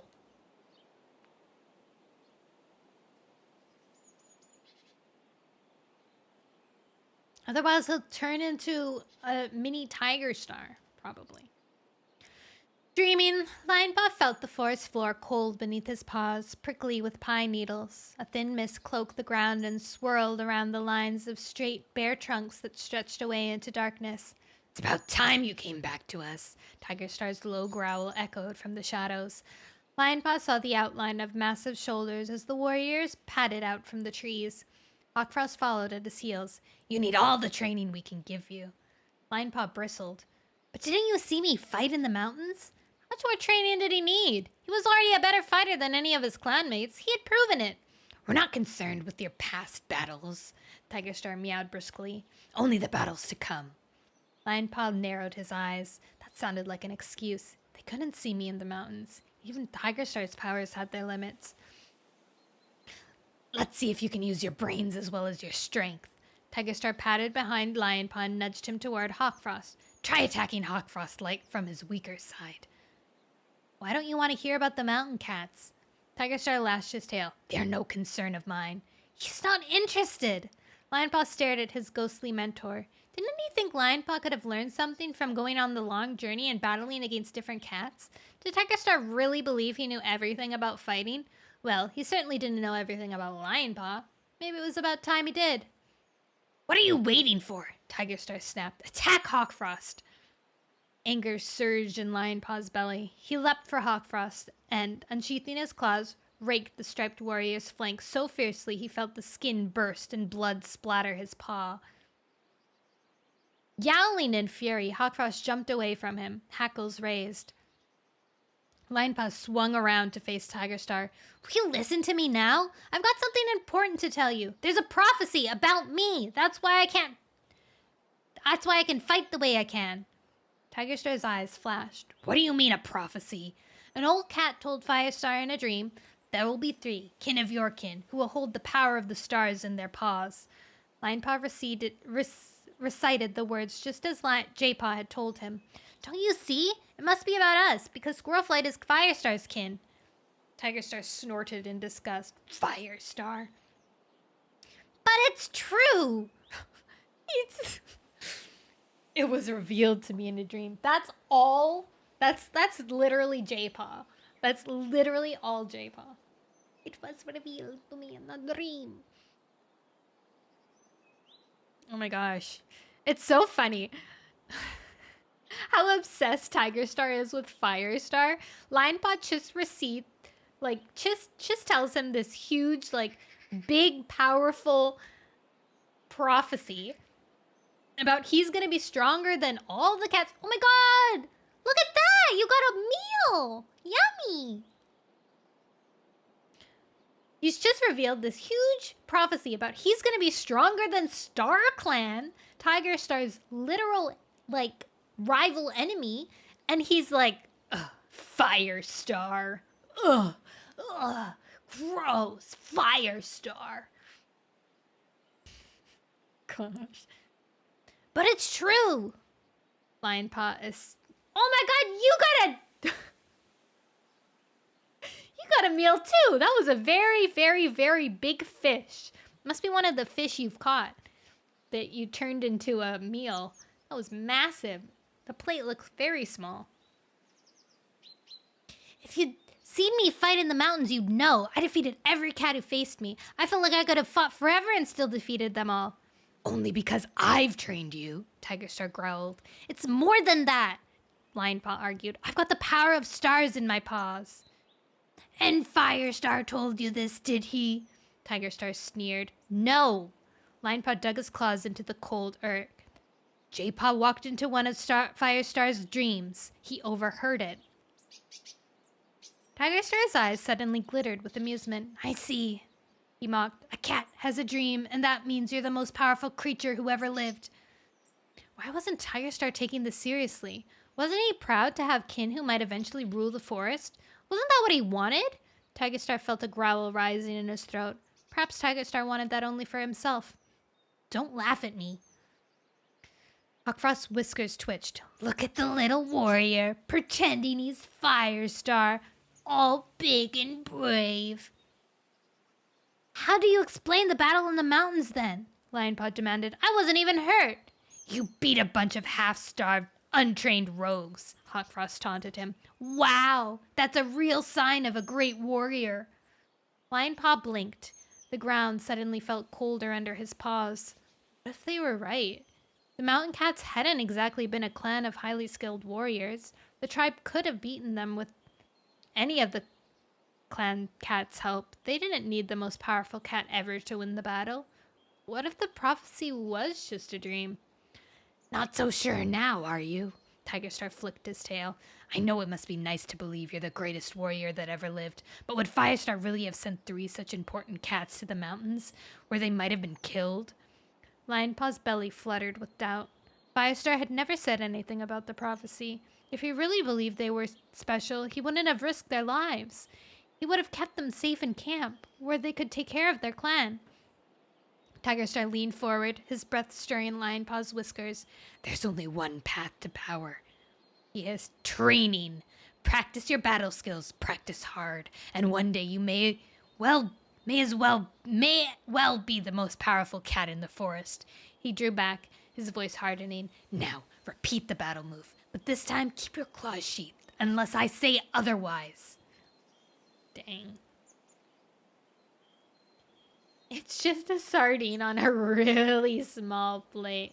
Speaking of sardines, have you guys had sardines recently?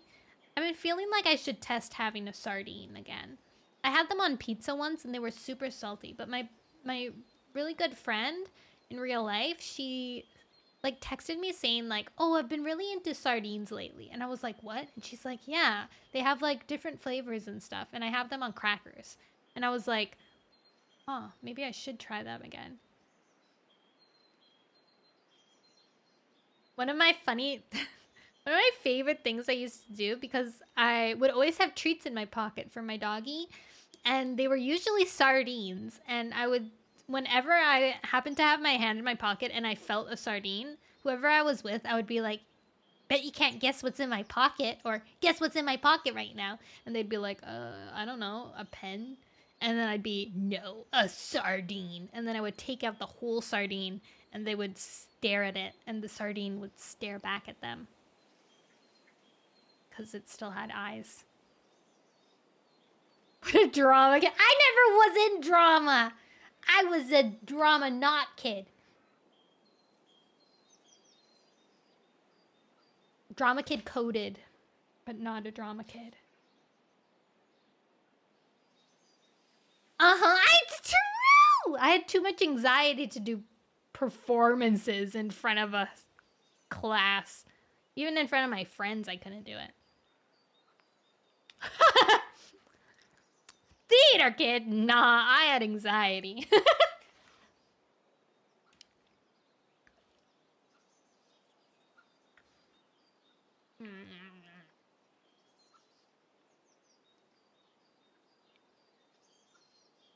Me too. I wasn't friends with all the drama kids, but I was friends with a branch of the drama kids.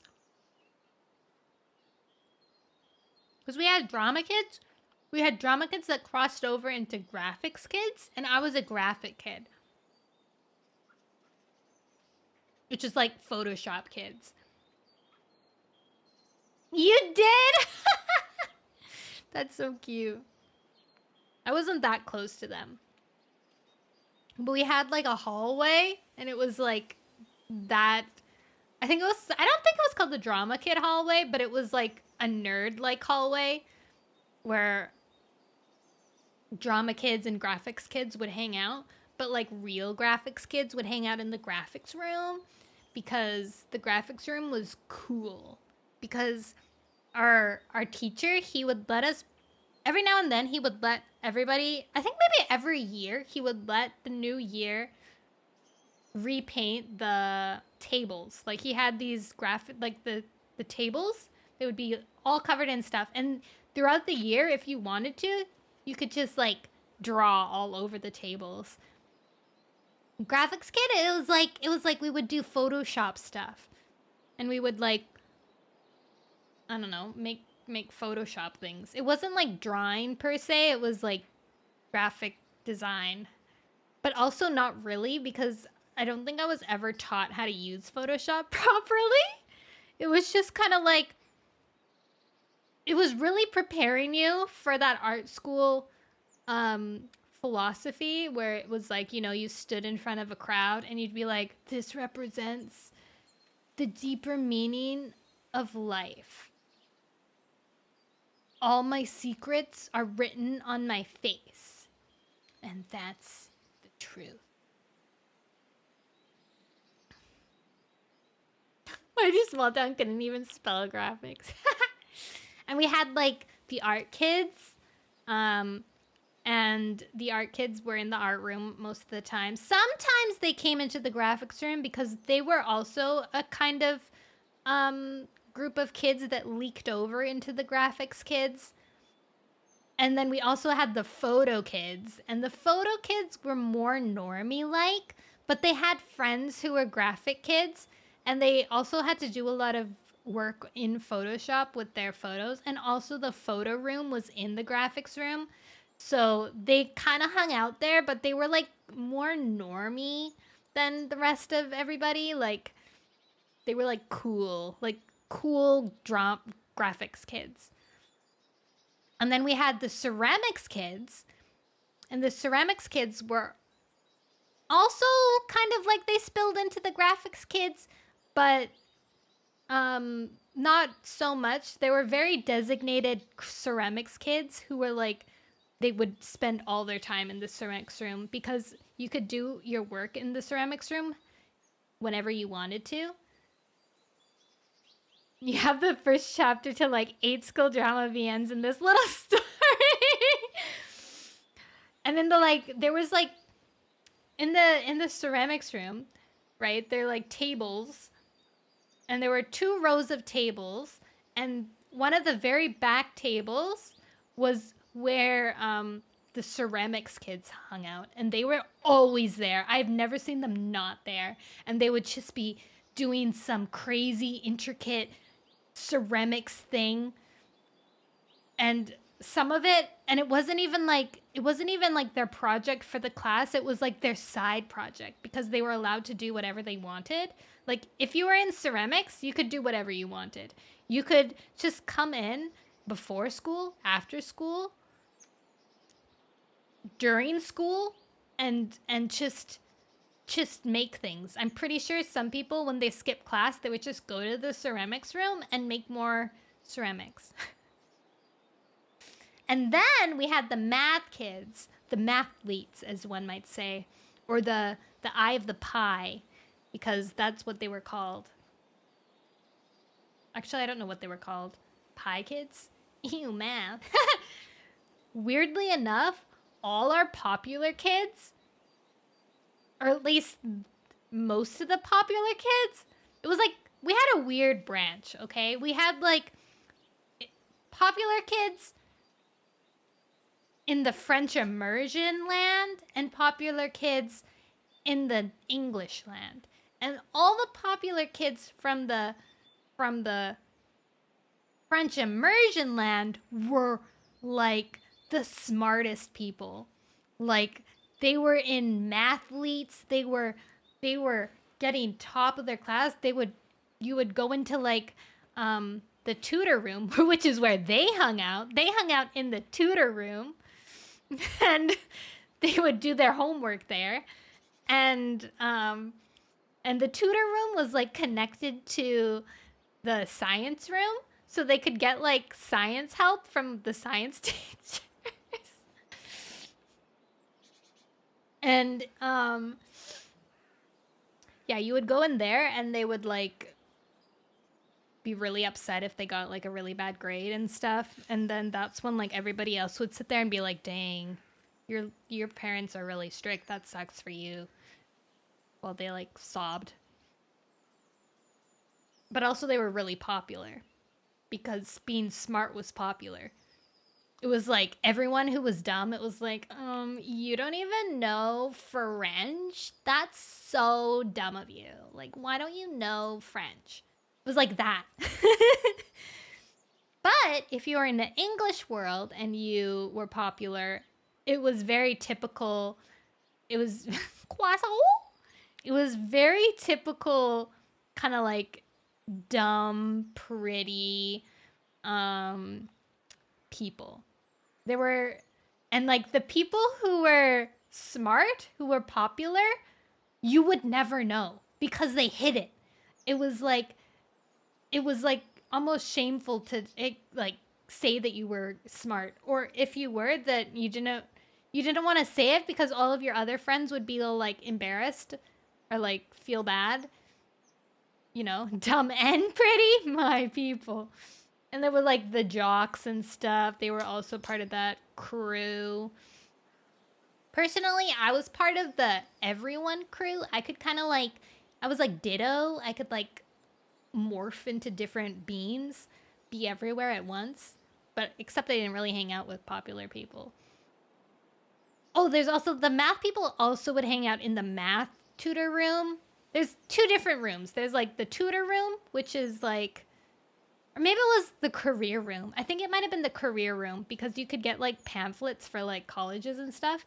There was the career room, which is where the smart people would go. And then there was the math room where if you sucked at, either it was like really smart math people were there, or it was really dumb people who needed help with math. They were there. I didn't like going there, but I was really dumb at math.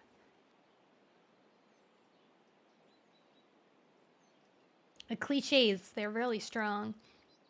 And of course, we had weed people, but they weren't in the school. They would leave and do stuff in the back forest because our school was like, our school had a forest behind it, and if you crossed the street, you were technically out of school property. So all the kids would go across the street into the forest and like smoke whatever they were doing because it was out of school property and they were allowed to do it there. It was a park, like a big old park. They had like little groves that they would hang out in. Their little stumps. Pretty sure there was like a stump area. There was a stump area also in the back of the school. I forgot what they did there. Oh no. Oh, and there was the heaters. The heaters is only where the grade 12s were allowed to hang out. These benches and heaters. But by the time we got to a point, like by the time my grade got to grade 12, most of our popular people didn't want to hang out there because they were like nerds or they had other places to be, like, I don't know, in their car or at the mall or in the tutor room or the career room or in the graphics room. So when we were in grade 12, the like younger grades started taking over. It was pretty intimidating. Well, it wasn't intimidating. They thought they were so cool sitting at the bleacher heaters, but in reality, they were fools. Sounds way more promising than my school. Our school was... I just remembered something. So on April Fool's Day one day, our school played a prank on us where they tried to push like this like school newspaper, and it was like a newspaper, and on the newspaper it was saying the school is gonna be shut down for a while due to like leaks. And it was a bad April Fool's joke because everyone seriously believed it, because it was during a time where at one point a pipe leaked in the main floor, and the the top of the ceiling, like the drywall, dry whatever that is, that's like the ceiling and panels, it just collapsed and water was like flooding down. I was in that class when it happened. It was quite exciting and also disgusting. There was so much brown water, and everyone screamed and ran across the room. We're like, what the? So that they sent out that right after that had happened, and we're like, oh man, it's really bad now, isn't it? Dang. And then they had to like make an announcement and be like, no, the school isn't actually closing down. It's an April Fool's Day thing. Please come to school tomorrow and next week. Don't worry. And we're like, are you sure? Because... Fun fact, of the 25 others in my 8th grade class, only 3 of us graduated. What? What happened to the others? I guess maybe they had other things that they were aspiring to do. They left school, did something else. It's not a good town? Oh no. Wait, so How many people were in your... That's a really low graduation rate. How many people were in your graduating class then? Like the full graduated class. Was it only 3 of you? It's so bad they didn't make it. Oh. Were you the valedictorian? If there's only 3 people graduating, you guys just rock, paper, scissors valedictorian? Oh, like 100. Small town next to another small town. Ah, our graduating class, I think, had 2,000. Or something. It was a really long graduation. And I was at the end. 2,000 is insane. I think my sister's was even larger. I think my sister's graduation class was like 3,000. And you have to think about how this is just the graduating class.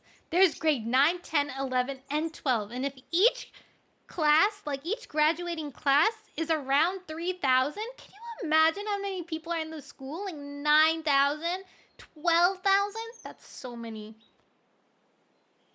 You would like go through the hallways and you would like, it was like bustling. Absolutely insane. Graduated early and moved at 17? Bad town? Dang. There was somebody in my year that graduated early. She was really smart. Hi, Cordy! We're talking about school. High school.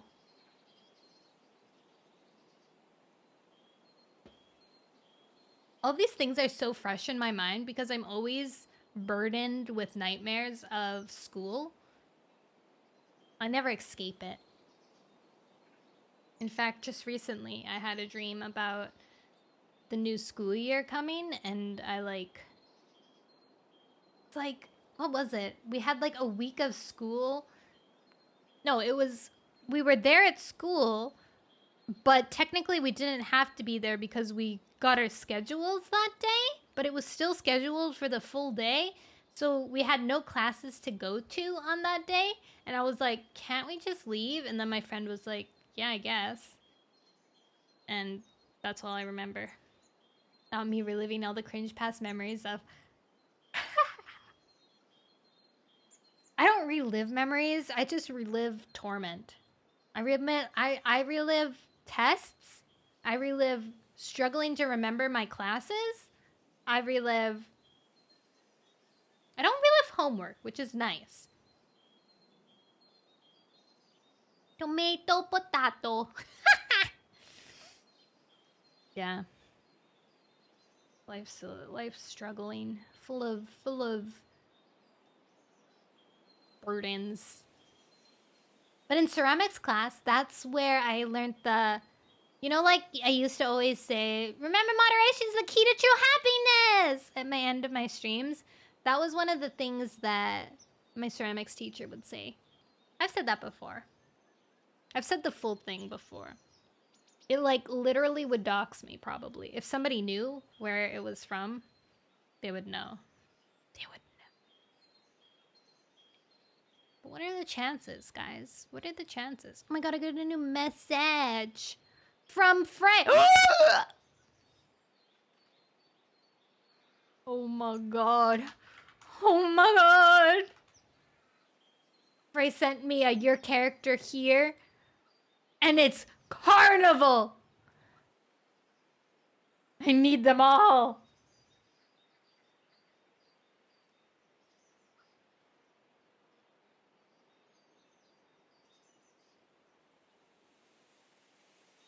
Quote. I need them all.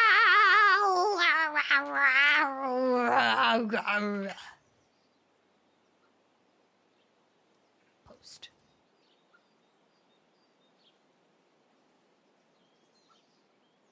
Yes, yes.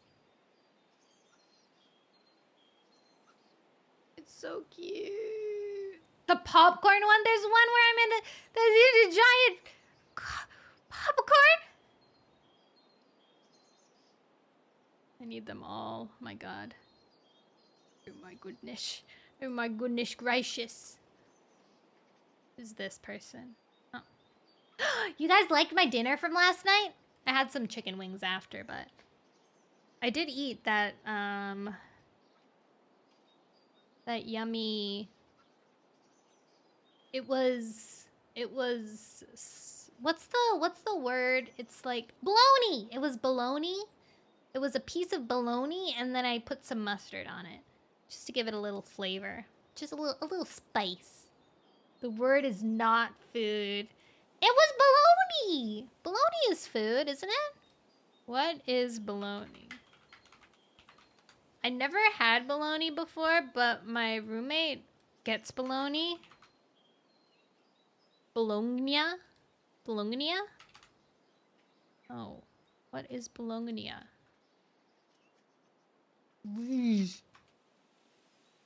Bologna sausage. Chicken, turkey, beef, venison, a combination of meats, or soy protein. Wow, it's all sorts of things. That meal is bologna! Foolish or deceptive talk. Nonsense. That's typical salesman baloney. Oh, bagaloni. Bagaloni.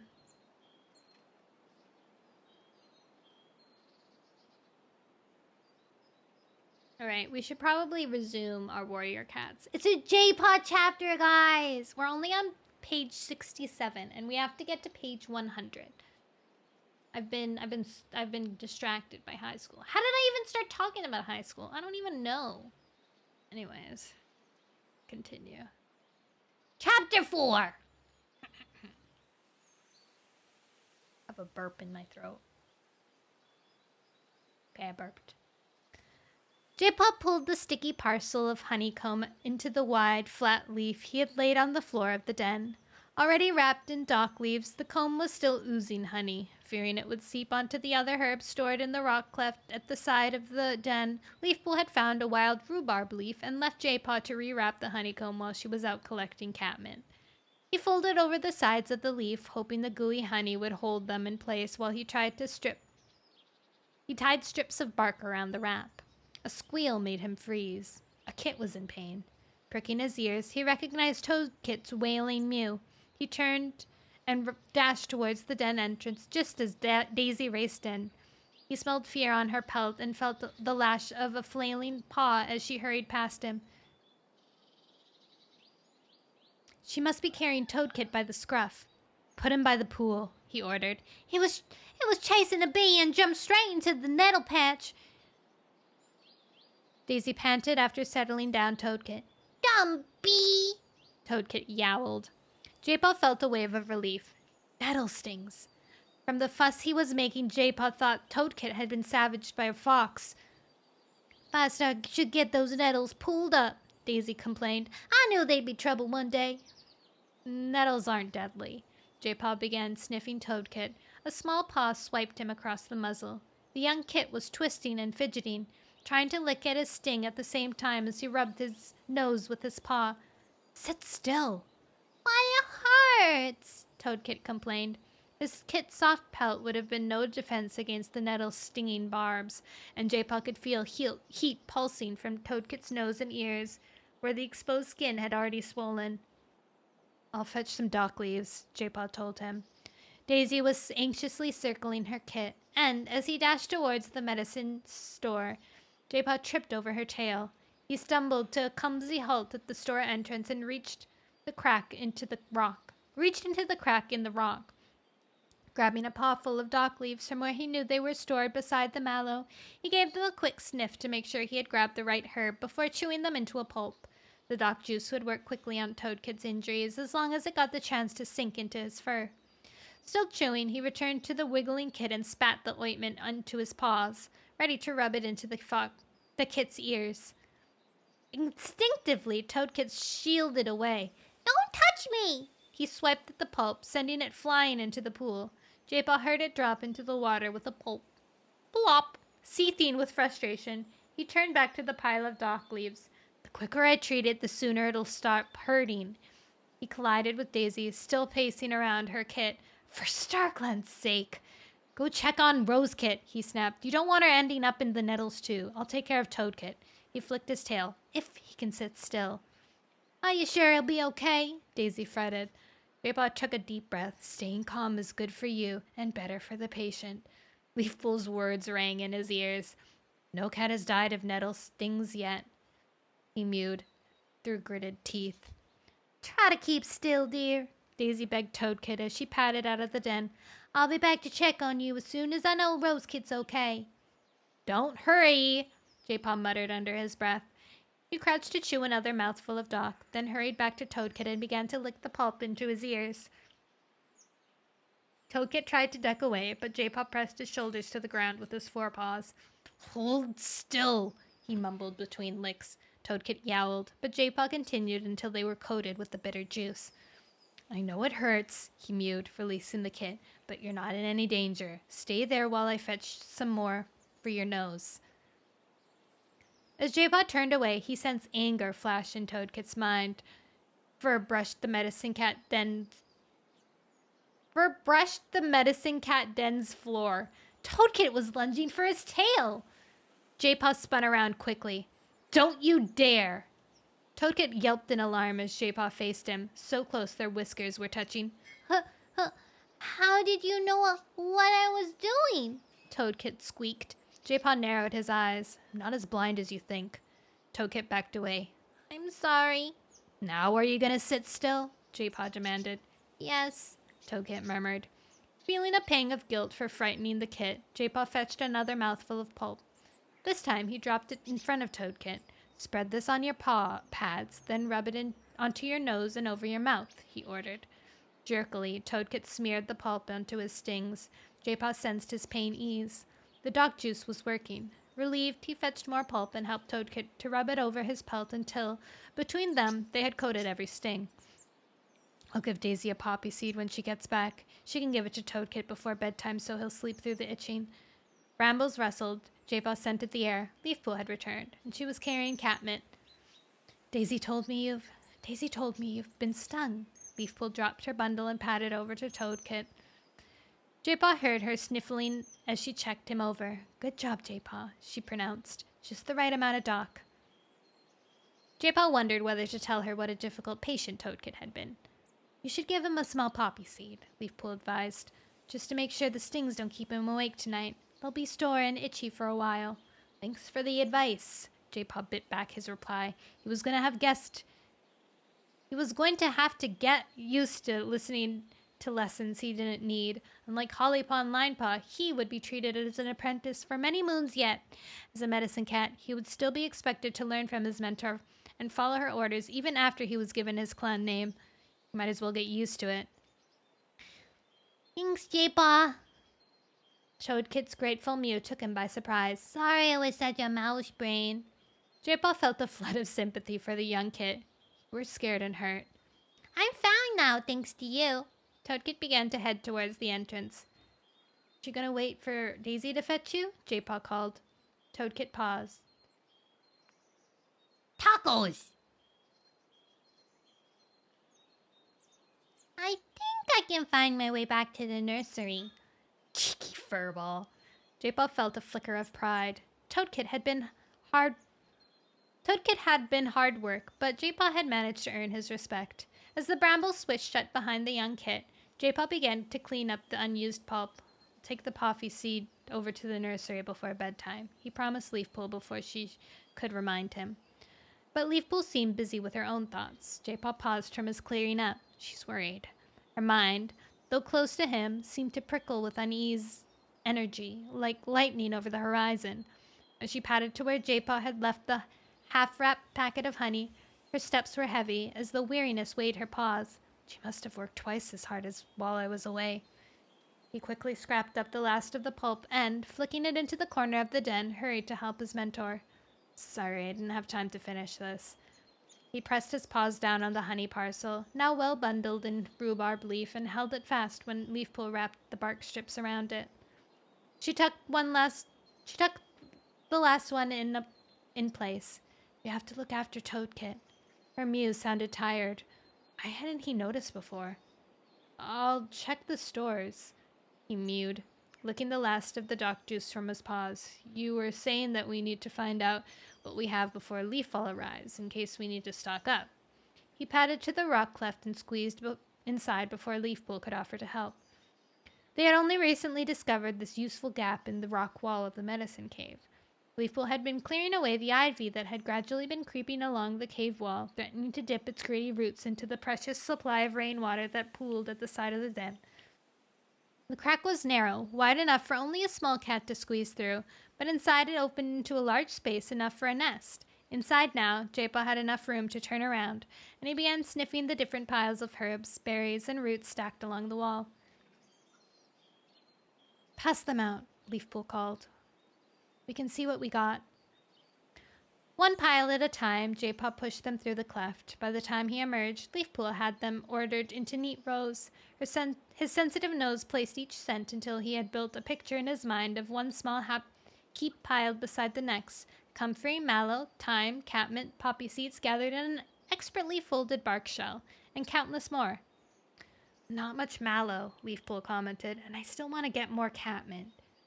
Leaves rustled beneath her paw. I brought back as much as I could carry today, but there's plenty more, and we should gather it while it's still in full leaf and dry it to be ready for leaf bear. Drying leaves in the sun was the best way of making sure they didn't rot away in storage. Jaypaw felt a bundle of thyme tickly beneath his paws. It smelled stale. How old is this? Leafpool bent towards him to sniff it.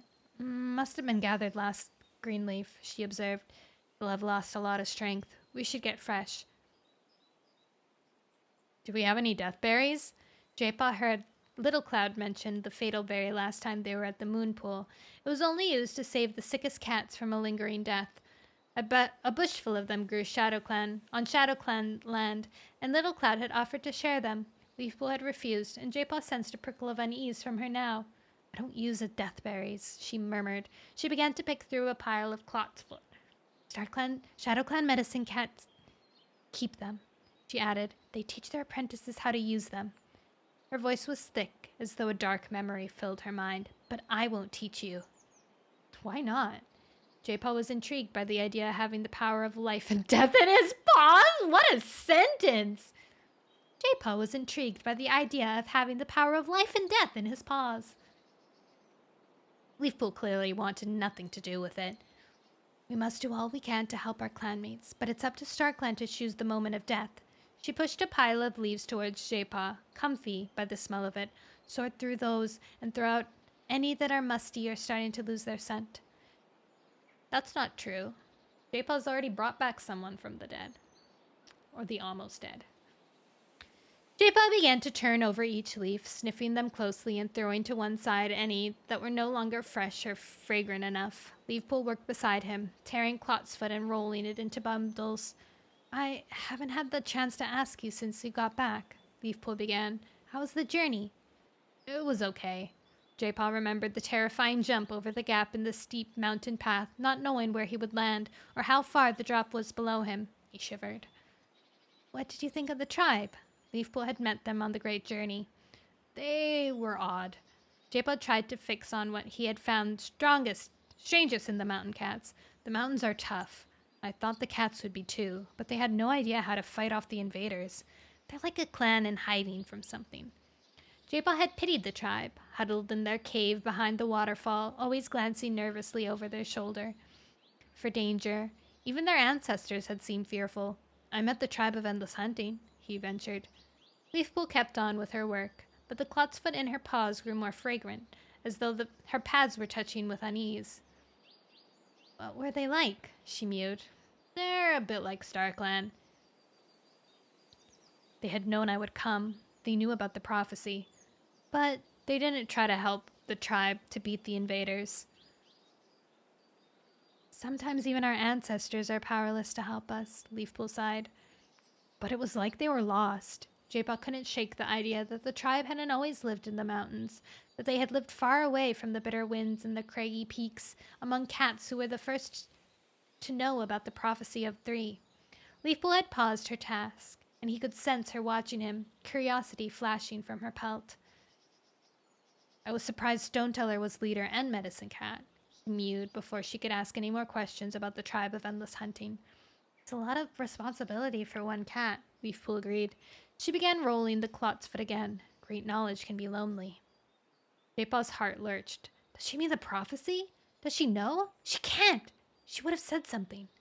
His heart began to slow as he reassured himself that Leafpool would never be able to ignore a secret like that.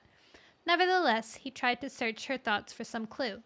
The usual fog barred his way. He could only sense wistfulness engulfing her like a cloud. She might not know about the prophecy, but something was troubling her. Why did she often seem so unhappy? He wanted to cheer her up. "And I get you some fresh kill?" he offered. "No." Leafpool gave herself a small shake, as though banishing her thoughts. "But you can start putting the comfy back into the storage." As Jaypaw backed in through the cleft with a wad of comfy between his jaws, a voice sounded at the entrance. "Leafpool?" Jaypaw recognized Cloudtail. "You're here." The warrior sounded relieved to find Leafpool in her den. Jaypaw stayed where he was. He could busy himself rolling and stacking the comfrey at the back of the cleft while Leafpool and Cloudtail talked. "Are you hurt?" Leafpool asked. "No." Cloudtail was pacing the cave. "But I'm worried about Cinderpaw." Jaypaw pricked his ears. So far, only he and Leafpool knew that Cinderpaw had lived before as ThunderClan's medicine cat, Cinderpelt, that she had been given a second chance to live her life as she had always dreamed, as a warrior of ThunderClan. Cinderpaw herself didn't realize, but she sometimes showed flashes of knowledge that only memory could have taught her, and she talked about the old forest as though she had seen it with her own eyes.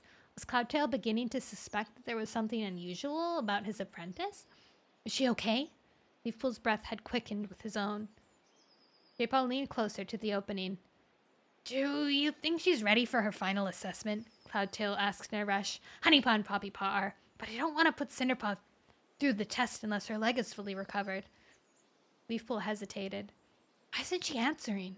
Alarmed, Jaypaw groped for her thoughts. This time he was determined to make it through the fog. His breath caught in his throat. A memory hit Leafpool's mind, a memory so strong that it couldn't be hidden. Walls of rock enclosed a snow-filled ravine. At once, Jaypaw recognized the old forest camp he had visited in Cinderpaw's dream.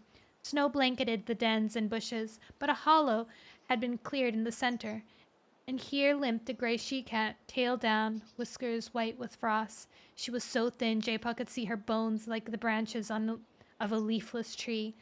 A bitter wind sent flurries of powdery snow scudding across the makeshift clearing. Jaypaw shivered with cold, caught in Leafpool's memory like fur in a thistle. Leafpool was padding towards the gray she-cat, snowflakes dappling her coat. She looked young, with the round face of a kit and her fur fluffed up against the cold. "Cinderpelt, let me fetch you some fresh kill," she begged. "A hunting patrol has just returned with a blackbird." Hope sparkled in Cinderpelt's dull eyes. "A blackbird," she murmured. "We haven't seen prey like that in a while." "Well, let me bring you some," Leafpool insisted. Cinderpelt's expression changed abruptly. Now her eyes were like chips of ice. "Don't waste it on me," she snapped. "The elders and queens must eat first, and the warriors and apprentices. They need their strength if they're to find more food." "But you need strength too," Leafpool argued. You're looking after the cats with white cough. What if it turns to green cough? They'll need you even more." Cinderpelt dipped her head, then spoke more gently.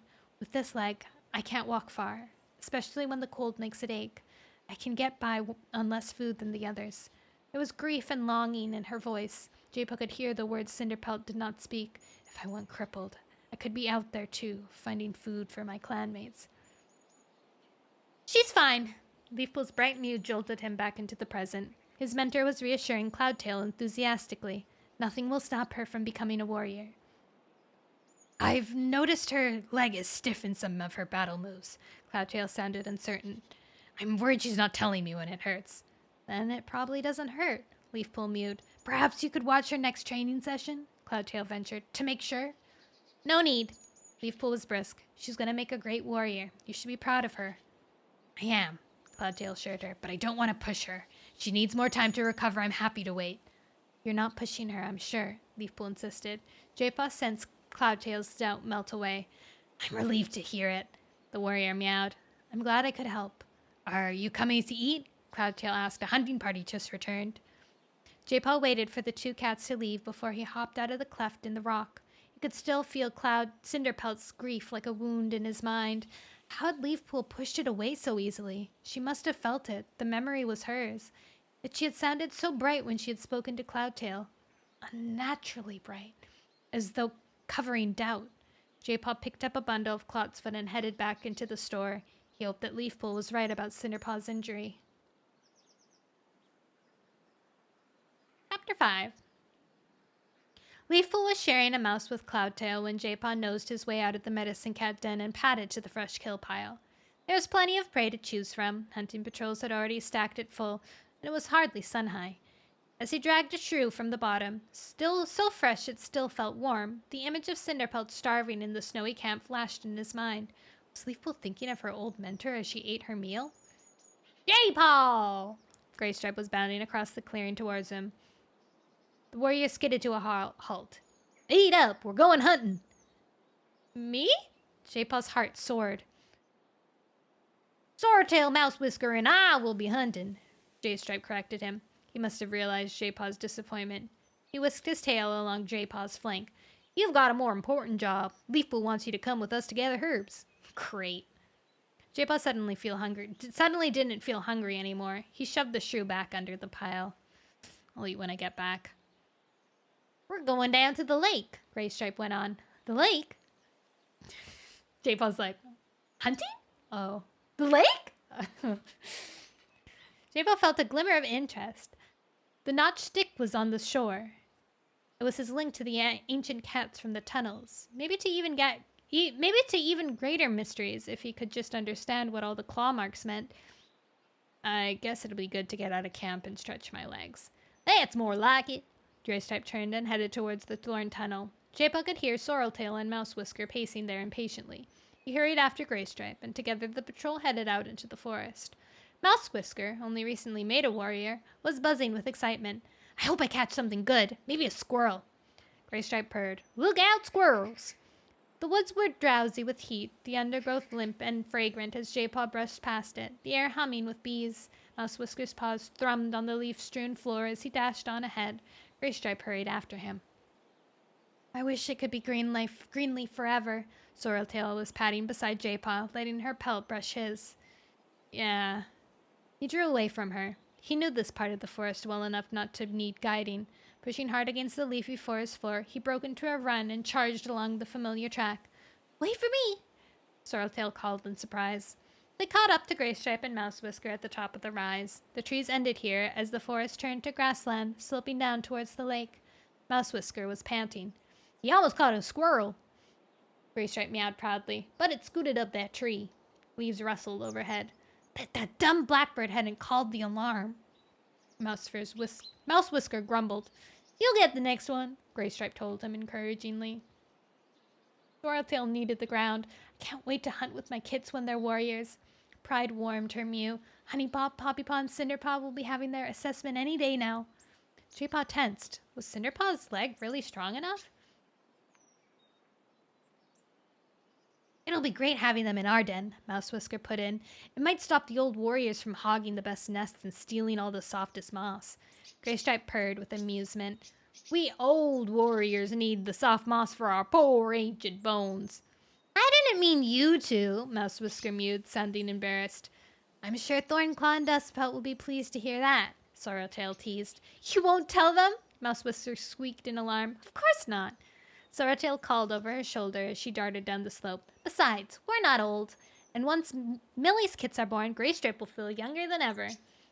Jaypaw hurried after her, enjoying the breeze ruffling his fur. It smelled of lake. At the shore, Graystripe paused. Is this a good place for herbs? Jaypipe nodded. I can get Mallow down by the water. Mouse Whisker can help you, Sorreltail volunteered her den mate. What about Your squirrel can wait, Graystripe meowed. I guess so. Mouse Whisker swished his tail. Besides, if we're going down to the water, I might catch a fish. Unlikely, unless you've had a river clan mentor as well. Jaypaw picked his way down into the shingle. It shifted satisfyingly beneath his paws. Mouse Whisker padded after him. The lake's as smooth as a laurel leaf. Jaypaw had guessed that already. He could hear the sound of lazy ripples lapping on the shore. What does mallow look like? Mouse Whisker asked. Jaypaw shrugged. Never seen any. Mouse Whisker squeaked in dismay. Sorry. Forget it. It was just a dumb slip. It feels soft and kind of furry. The leaves are big. Jaypaw sniffed the air. He remembered gathering mallow here before. Sure enough, a sweet smell filled his nose. Jaypaw flicked his tail towards the water's edge. See that plant over there? That's mallow. Really? Mouse Whisker sounded impressed. Jaypaw didn't bother to reply. His paws had started to tingle. The stick must be just along the shore. Would you go gather some leaves? Jaypaw asked. There's something further up the shore I want to check. Okay. Mouse Whisker began to hurry down to the water. How much do you want? As much as you can carry. Jaypaw veered away, heading along the beach. He padded to the tree line, where twisting roots spilled over the pebbles, and sniffed around the gnarled bark until he scented the stick. It was still where he had wedged it, beneath the root of a rowan, safe from the pull of the lake. He dragged it out, relief flooding his paws as he felt the smoothness of the exposed wood. This was definitely the right stick. Running his pads along its length, he felt the familiar scratches. He knew so much more about what they meant when he had first found it. They marked the success and failures of countless cats, of fallen leaves and his clanmates, and yet there was still so much more to know. The stick only hinted at the lives of the cats who came before him. He wondered about the clan who had used the tunnels as the test of a warrior. The tribe. Were they somehow linked? Were all tribes, clans, whatever, however different, somehow connected? Mouse Whisker was splashing towards him, reeking of mallow. Jaypaw, clumsy with haste, shoved the stick back behind the tree root. The shingle crunched as the warrior climbed the beach. What are you doing? Mouse Whisker's mew was muffled by the mallow leaves. Just checking something. Mouse Whisker spat the leaves onto the shore. A stick? It's not important, Jaypaw lied. It's medicine cat stuff. Nothing you'd understand. He braced himself for a flurry of questions. But Mouse Whisker simply began scraping the mallow leaves into a pile. Whatever you say. I'm not an apprentice anymore, he meowed. I'm a warrior. I hunt and fight. I'll leave the weird medicine stuff up to you. His mew grew muffled again as he began to gather up the leaves. I'm just glad I don't have to remember everything you do. You don't know the half of it. Graystripe's mew sounded up from the bank. Did you catch your fish, Mouse Whisker? No, but I caught some mallow. Leaves sprayed Jaypaw as Mouse Whisker answered. Jaypaw stifled a frustrated hiss and collected the dropped leaves in his mouth. Then he followed Mouse Whisker onto the bank, where Graystripe and Sorreltail were waiting. From the smell of it, they'd caught mice. Jaypaw's belly grumbled, and he wished he'd eaten when he'd had the chance. Let's get those back to camp, Sorreltail meowed. It sounds like someone's hungry. She turned and darted up the grassy hillside, back towards the forest. As they toppled the ridge and began to head home, Jaypaw halted. What is it? Graystripe asked. A patrol, heading this way. The air was filled with their scent. A moment later, Jaypaw heard Thornclaw and his apprentice, Poppypaw, crashing through the undergrowth. Brightheart and Birchfall were close behind. Excitement pulsed from them. They burst out of the bushes onto the ridge. WindClan have... Oh, sorry, this was not... That was Brightheart. WindClan have crossed the border! Brightheart burst out. Graystripe dropped his mouth. Are they in ThunderClan territory now? No, Thornclaw growled, but the scents are fresh. It looks like they didn't listen to Firestar's last warning, and they've been hunting in our territory again. Have you remarked the borders? Graystripe asked. We did it straight away. Birchfall was pacing agitatedly around his clanmates. Good. Graystripe's claws scraped the ground. We must report this to Firestar at once. The camp was wrapped in the same green leaf sleepiness as the forest, and hardly any cat stirred as the patrol rushed into the clearing. Brightheart! Cloudtail's dozy mew sounded from outside the warrior's den. Where are you going? I'll be right back, Brightheart promised as she scrambled up the high ledge after Thornclaw. Mouse Whisker dropped his mouth full of mallow leaves beside Jaypaw. Can you manage these? He asked. I want to go tell Berrynose and Hazeltail what's happening. This was the first crisis since Mouse Whisker had been made a warrior. Jaypaw didn't begrudge him for his excitement. No problem. As Mouse Whisker hurried away, Jaypaw dropped his own mouthful of leaves onto the pile and began to bundle them together, ready to take them to the medicine cat den. Can I help? Hollypaw was padding towards him. Yes, please. Jaypaw was sick of the taste of mallow. What's all the fuss about? Hollypaw pawed some leaves into a pile of her own. Winklen have crossed the border again. Hollypaw's pelt bristled. I would have thought after last time. Jaypaw shrugged. Clearly, rescuing Winclan kits wasn't enough to appease their increasingly hostile neighbors. He braced himself for an indignant speak about how true warriors respected borders, and was surprised to find something else on Hollypaw's mind. Cinderpelt just told me her assessment's tomorrow, she mewed. Jaypaw stiffened. So soon? Has Cinderpaw ever complained about her leg hurting? He asked quietly. What? Hollypaw leaned closer. Why? What's the matter? She's better, isn't she? Jaypaw nodded. Leafpool says she is. Well, there's nothing to worry about then, Hollypaw sighed. I wish I could watch. Cinderpaw's assessment? An idea sparkled in Jaypaw's mind. Of course! Jaypaw thought fast. He could keep an eye on her while she was tested. Check that everything was really all right. Well, why don't we? Watch her assessment? Hollypaw gasped. But that's not allowed, surely. Is that part of the warrior code? What are you two talking about? Linepaw padded up behind Hollypaw. We're thinking about watching Cinderpaw's assessment tomorrow, Hollypaw explained. Is that allowed? Linepaw echoed his sister. I doubt it, Jaypaw mewed. But we weren't planning on announcing it from the high ledge. Let's do it, Linepaw decided. And if anyone catches us, Hollypaw mewed, we can say we were just trying to get some tips before our own assessment. No warrior could object to that. Hi, Jarn. Birds chittered as the trees above the hollow woke Jaypaw. Dawn. He stretched and climbed out of his nest, shivering. Early morning had brought a chill into the hollow, reminding him that Leafpaw would soon be here. He gave his paws and face a quick wash. The assessment would start early, and he had promised to meet Linepaw and Hollypaw outside the camp. Where are you going? Leafpool's mew startled him as he headed for the den entrance. I left some leaves behind, he lied.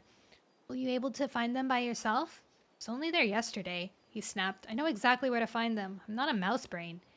He figured Leafpool would be too worried about offending him to ask any more questions. He padded out of the den and through the thorn tunnel. Brightheart was guarding the entrance. You're out early. Fetching herbs for Leafpool. Do you need an escort? No, Jaypaw mewed quickly. Thanks. The dawn patrol's out, Brightheart informed him, and the assessment's going to start soon, so there'll be plenty of your clanmates around if you need help. I won't, he assured her. He padded away, relieved that he knew this part of the forest so well. He didn't want Brightheart to see him fall flat on his nose. He headed up the track until he was sure he was out of sight, then ducked into the bushes. Linepaw had said to meet by the oak where the mushrooms grew. It would be easy enough to find. This time of year, the mushrooms were strong enough for even a sighted cat to smell. He could detect their musty odor from here, and, treading carefully through the undergrowth, he followed his nose until he felt the peaty soil of the mushroom bed beneath his paws. There was no sign of Linepaw and Hollypaw. Then the stench of the dirt place hit his nose. The bushes rustled beside him. Sorry we're late, Hollypaw panted. Couldn't think of an excuse for leaving camp, Linepaw added, so we sneaked through the dirt place tunnel. Jaypaw wrinkled his nose. I can tell. They smelled stronger than the mushrooms budding around them. I've got prickers in my fur, Jaypaw complained. Try rolling in the soil here, Jaypaw suggested. It'll get rid of the smell and the prickers. Good idea. Jaypaw leaped backwards as Hollypaw sent gritty earth splaying up into his fur. Thanks, he murmured. It was your idea, she retorted. Scrambling to her paws, she sniffed loudly at her fur. It worked! Don't sound so surprised, Jaypaw mewed. Let me try. Linepaw copied his sister. Now you smell like a couple of mushrooms, Jaypaw complained. It'll be good camouflage, Hollypaw pointed out. Poor Cinderpaw think she's being stalked by toadstools, Linepaw mewed. Jaypaw pricked his ears. Shh! He could hear the undergrowth rustling in the distance. The scent of sandstorm, cloudtail, and thornclaw drifted on the early morning breeze. Follow me and keep quiet. He began to creep forward as though stalking prey, but a tree root snagged his paw and he stumbled. I'll lead, Linepaw whispered. Tell me which way to go. Straight ahead, Jaypaw muttered, letting Linepaw slide past him. Thornclaw and the others are right in front of us. After crawling a few tail lengths through the undergrowth, Hollypaw tugged on Jaypaw's tail. I can hear them, she hissed. Jaypaw had already heard Thornclaw's deep mew. I hope you're ready, he was telling Poppypaw. There's a bramble bush here, Linepaw warned. Stay close behind me and keep low. Ducking, Jaypaw crawled after his brother, feeling the barbs scrape his pelt. Cloudtail's voice was clear now. I know you will all do your best, but remember, you are not competing against one another, only yourselves. You can't help one another. You can't help one another either, Sandstorm warned. This is a test of your solo hunting skills. And we shall be watching you, though you may not see us, Thornclaw mewed. Linepaw halted, and Jaypaw wriggled alongside him, feeling the brambles pressing down onto his back. Hollypaw pushed in as well. So exciting! Shh! Linepaw hissed. From the sound of it, the warriors and their apprentices were only a foxtail ahead of them. Jaypaw trusted that Lionpaw had chosen a spot where they were well hidden, and hoped the mushroom dirt was enough to hide their scents. The air pricked with excitement of the three apprentices waiting to begin their assessment. Cinderpaw can hardly sit still, Hollypaw commented. Poor Honeypaw looks petrified, Linepaw whispered. But Poppypaw looks as calm as a vixen. Oh, but Poppypaw looks as calm as a vixen. Nothing phases Poppypaw, Hollypaw mewed. Hopefulness and determination mingled in the air like a meadow scent. Good luck, Thornclaw meowed. The three warriors melted into the forest, leaving the apprentices alone. Where shall I hunt? Honeypaw meowed nervously. Trust your instincts, Poppypaw advised. I'm heading this way. Jaypaw heard Poppypaw's step headed towards the bramble where he and his littermates hid. Not daring to back away in case he set the bush shivering, he flattened himself against the ground. Linepaw and Hollypaw tensed beside him, holding their breath as Poppypaw's pelt brushed the leaves of the bush. Don't let her see us! Hollypaw dug her claws into the soft earth. Shh! Jaypaw stiffened. Then he let out a relieved sigh as the apprentice's paw steps scuffled away up the slope. She's headed to the shore, Hollypaw guessed. Honeypaw's going the other way, Linepaw mewed. What about Cinderpaw? Jaypaw asked. She's tasting the air. Hollypaw's breath tickled Jaypaw's ear fur. She must have caught a scent. She's on the move. Come on, Linepaw hissed. Let's follow her. He began crawling out from under the bush. Jaypaw followed, his brother's tail brushing his nose. Out in the open, he soon recognized the ground beneath his paws. They were following the bottom of the slope, keeping close to Lionpaw's tail, and with Hollypaw's fur brushing his flank, he found it easy to keep up with Cinderpaw as she began to pick up speed. She looks confident, Hollypaw mewed. Her tail's up. Lionpaw stopped without warning. She's turning around, he hissed. Jaypaw skidded to a halt just before he crashed into his brother. He felt Hollypaw's teeth grasp his tail and drag him backwards. Then Lionpaw bundled him sideways, and the three of them tumbled through a wall of ferns in time to hear Cinderpaw's paw steps thrumming past. That was close. In the distance, a screech split the air, and Jaypaw heard the flutter of wings. House dung! An angry mew rang through the trees. Sounds like Honeypaw's missed her first catch, Lionpaw guessed. Never mind Honeypaw, Hollypaw mewed. Cinderpaw's getting away! She pushed her way out of the ferns and began to give chase. Lionpaw nudged Jaypaw after her, and they were once more hurrying through the forest after the apprentice. Jaypaw recognized the scent. Squirrel! Cinderpaw's footsteps grew quicker. She's following it, Lionpaw mewed. I can see her, Hollypaw whispered. She's definitely stalking it. She's keeping lower than a snake. Has the squirrel seen her? Jaypaw asked. It's fleeing, Lionpaw answered, but it's still on the ground. I think it knows something's up, but it's not climbing yet. It's trying to escape. Hollypaw hissed to Jaypaw. Cinderpaw's gonna have to make her move soon. It's running along a fallen tree, Lionpaw mewed, headed for an oak. Cinderpaw's got to attack now or she'll lose it. There she goes, Hollypaw mewed triumphantly. What a leap! Her voice broke off. What's the matter? Jaypaw felt a flash of alarm. Through the bushes, he heard a scraping sound, followed by a dull thud. She mistimed the jump, Lionpaw gasped. She crashed on top of the fallen tree. On top of the fallen tree, Hollypaw yelped. The air was suddenly thick with pain. She's hurt, Hollypaw screeched, but Jaypaw was already racing for Cinderpaw, praying nothing would trip him up. Hollypaw pelted past him and leaped up to her friend, who was helpless and moaning with pain on the trunk. Jaypaw clawed his way up the trunk, the rotting bark splintering beneath his paws. Panting, he crouched beside Cinderpaw. Cloudtail exploded from the bushes. Is she hurt? Waves of agony flooded from Cinderpaw's injured leg. Jaypaw pressed his cheek to it. It was swelling already, hot and trembling. It's her bad leg, he called. Cinderpaw's breathing was sharp and shallow. It just buckled as I jumped, she croaked.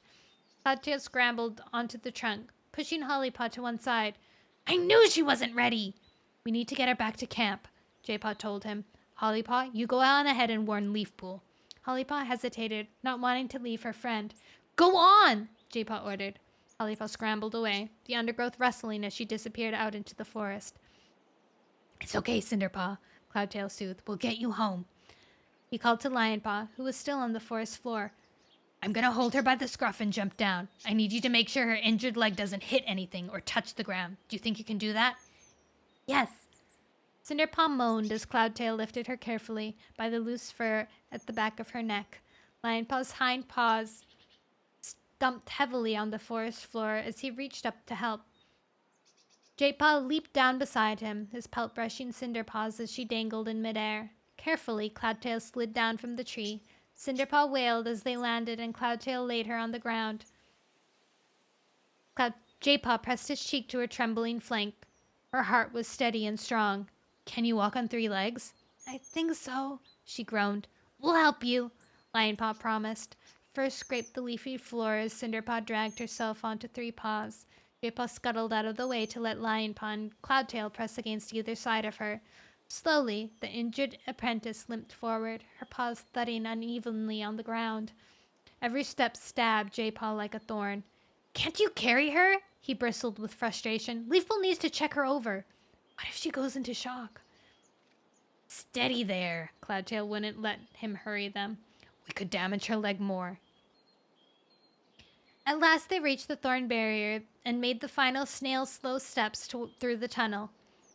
Hollypaw was waiting for them inside, her pelt bristling with worry. She's walking! Not exactly, she grunted. How bad is it? Graystripe called across the clearing. Daisy was at the nursery entrance. Is it broken again? Oh, is it broken again? We don't know yet. Jaypaw circled his patient anxiously as Lionpaw and Cloudtail helped her to hobble across the clearing. Hollypaw held the brambles to one side as they reached Leafpool's den. Lie down here, Leafpool told Cinderpaw as soon as they entered. From the smell of it, she had already prepared a bed of fresh moss in a quiet corner of the cave. Cinderpaw grunted with pain as her fur brushed the moss. Outside, please. Leafpool shooed Hollypaw and Lionpaw away. Hollypaw objected. But I want to stay with Cinderpaw. You can visit her later. Leafpool was adamant. The 2 apprentices were bundled out of the entrance. What happened? Leafpool's mew was brittle as she turned to Cloudtail. The warrior began to explain. She was jumping over a fallen tree. Cinderpaw butted in. My stupid leg gave way, and now I failed my assessment. It doesn't matter, Cloudtail tried to reassure her, but Cinderpaw was pulsing with anger. Of course it matters, she snapped. I don't want Honeypaw and Poppypaw to move on to the warrior's den without me. I wanted to sit in the warrior's vigil with them, not on my own. I know you're upset, Leafpool soothed. Let's just see if we can make you more comfortable. Her mew was calm, but Jaypaw could sense distress crackling beneath her pelt as she began to run her pads over Cinderpaw's leg. Nothing broken, she mewed. It's not as bad as before. Feels like it's worse, Cinderpaw grumbled. You've just wrenched the muscle. Leafpaw assured her. They'll heal with rest. But why did it give way? Leafpool didn't answer, but spoke instead to Cloudtail. Leave her to me, she mewed softly. I'll let you know how she is as soon as I finish treating her. Jaypaw ducked out of the way to let Cloudtail pass as the warrior padded out of the den. He wondered whether he should offer help, but Leafpool seemed so caught up in her Cinderpaw's injury that he remained quiet, crouching near the entrance ready if she needed him. Why did it give way? Cinderpaw repeated her question more fiercely. Didn't it heal properly last time? Will it always be weak? What if I can never be a warrior? Jaypaw felt Leafpool's rush of panic like hot wind flattening his pelt. You'll be fine, Leafpool soothed. I've made a polis. She padded to the back of the den. Jaypaw smelled the tang of nettle and comfrey in the ointment she brought back and began smothering over Cinderpaw's leg. Take these poppy seeds, Leafpool advised. They'll help you rest. Jaypaw listened as Cinderpaw's breathing slowed and deepened. Leafpool sat motionless beside her, and only when Cinderpaw finally drifted into sleep did she turn away. Surprise prickled from her when she saw Jaypaw. Are you still here? Jaypaw sat up, stiff from crouching so long. I wouldn't leave while we had a patient. I thought you'd gone out with the others, Leafpool murmured absently. You shouldn't have told Cloudtail she was ready for assessment. It's not for you to judge. Leafpool's voice quivered. You didn't even watch a training session to make sure she was fully fit. You don't understand. I do, Jaypaw answered quietly. He nodded towards the cave entrance, beckoning Leafpool outside. She followed him to the bramble patch. No one would overhear them then. Jaypaw took a deep breath. I know that you want Cinderpaw to become a warrior as soon as possible. You don't want her to suffer the same fate as Cinderpelt. What's wrong with that? Leafpool demanded. Not being able to become a warrior broke Cinderpelt's heart. There are worse fates. You're obsessed with the past, Jaypaw warned. You want to make sure everything turns out the way you think it should. I just want to do what's right. You can't always do the right thing, no matter how much you want to. I know. Brief pulsed from his mentor, sharper and deeper than Jaypaw expected. But I'll always try. Ah! We're on exactly page 100. Wow!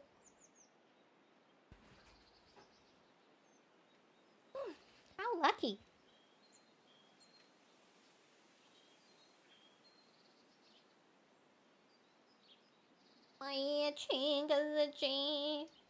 Jaypaw's getting wiser and wiser as we continue on.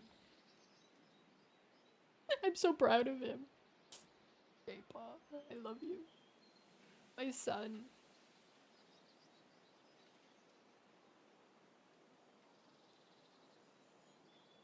Boopity boop bop boopity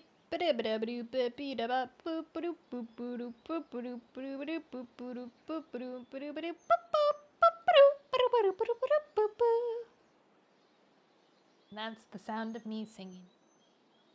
Man, I don't know. Somebody's voice I made, it made my throat hurt. I don't know what voice it was. It must have been when Cinderpaw was being upset. That would make sense, I guess.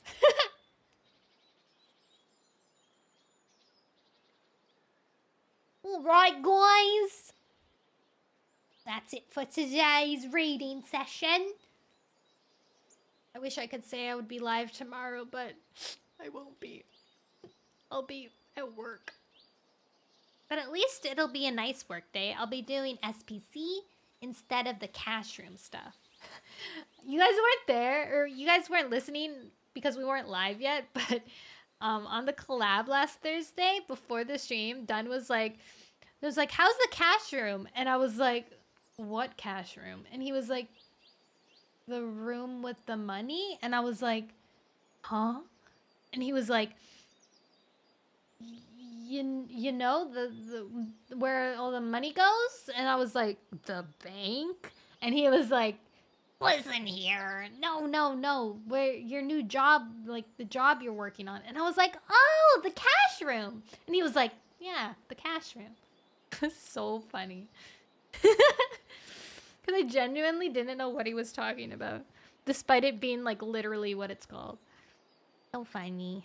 Such a funny, silly goose. I don't know if he's still live now, but he started streaming really early today.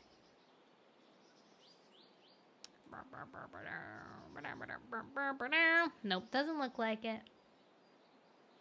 Who shall we stream? I mean, raid. Let's raid V Moe Momo. Raid V Moe Momo. I applied for this group and I did not get in. And that is sad, but we will still support their people. Ba-dam!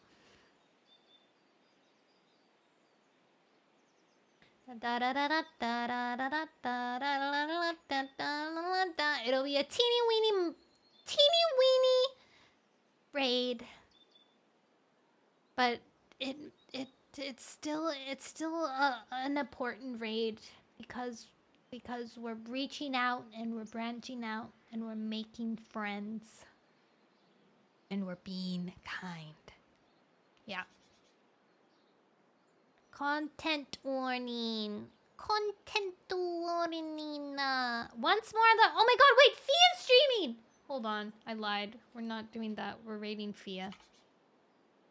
Fia always raids us. I wish I could give her a bigger raid, but my poor reading streams are just little gentle. Just little tiny guys. Alright, there we go. That's more like it! Alright. Say hi to Fia for me. I love you guys. Bye-bye. I'll see you on Friday. Yeah, Friday. I don't know what I'll do. Maybe I'll do the Sun Station Endurance. Who knows? We'll see.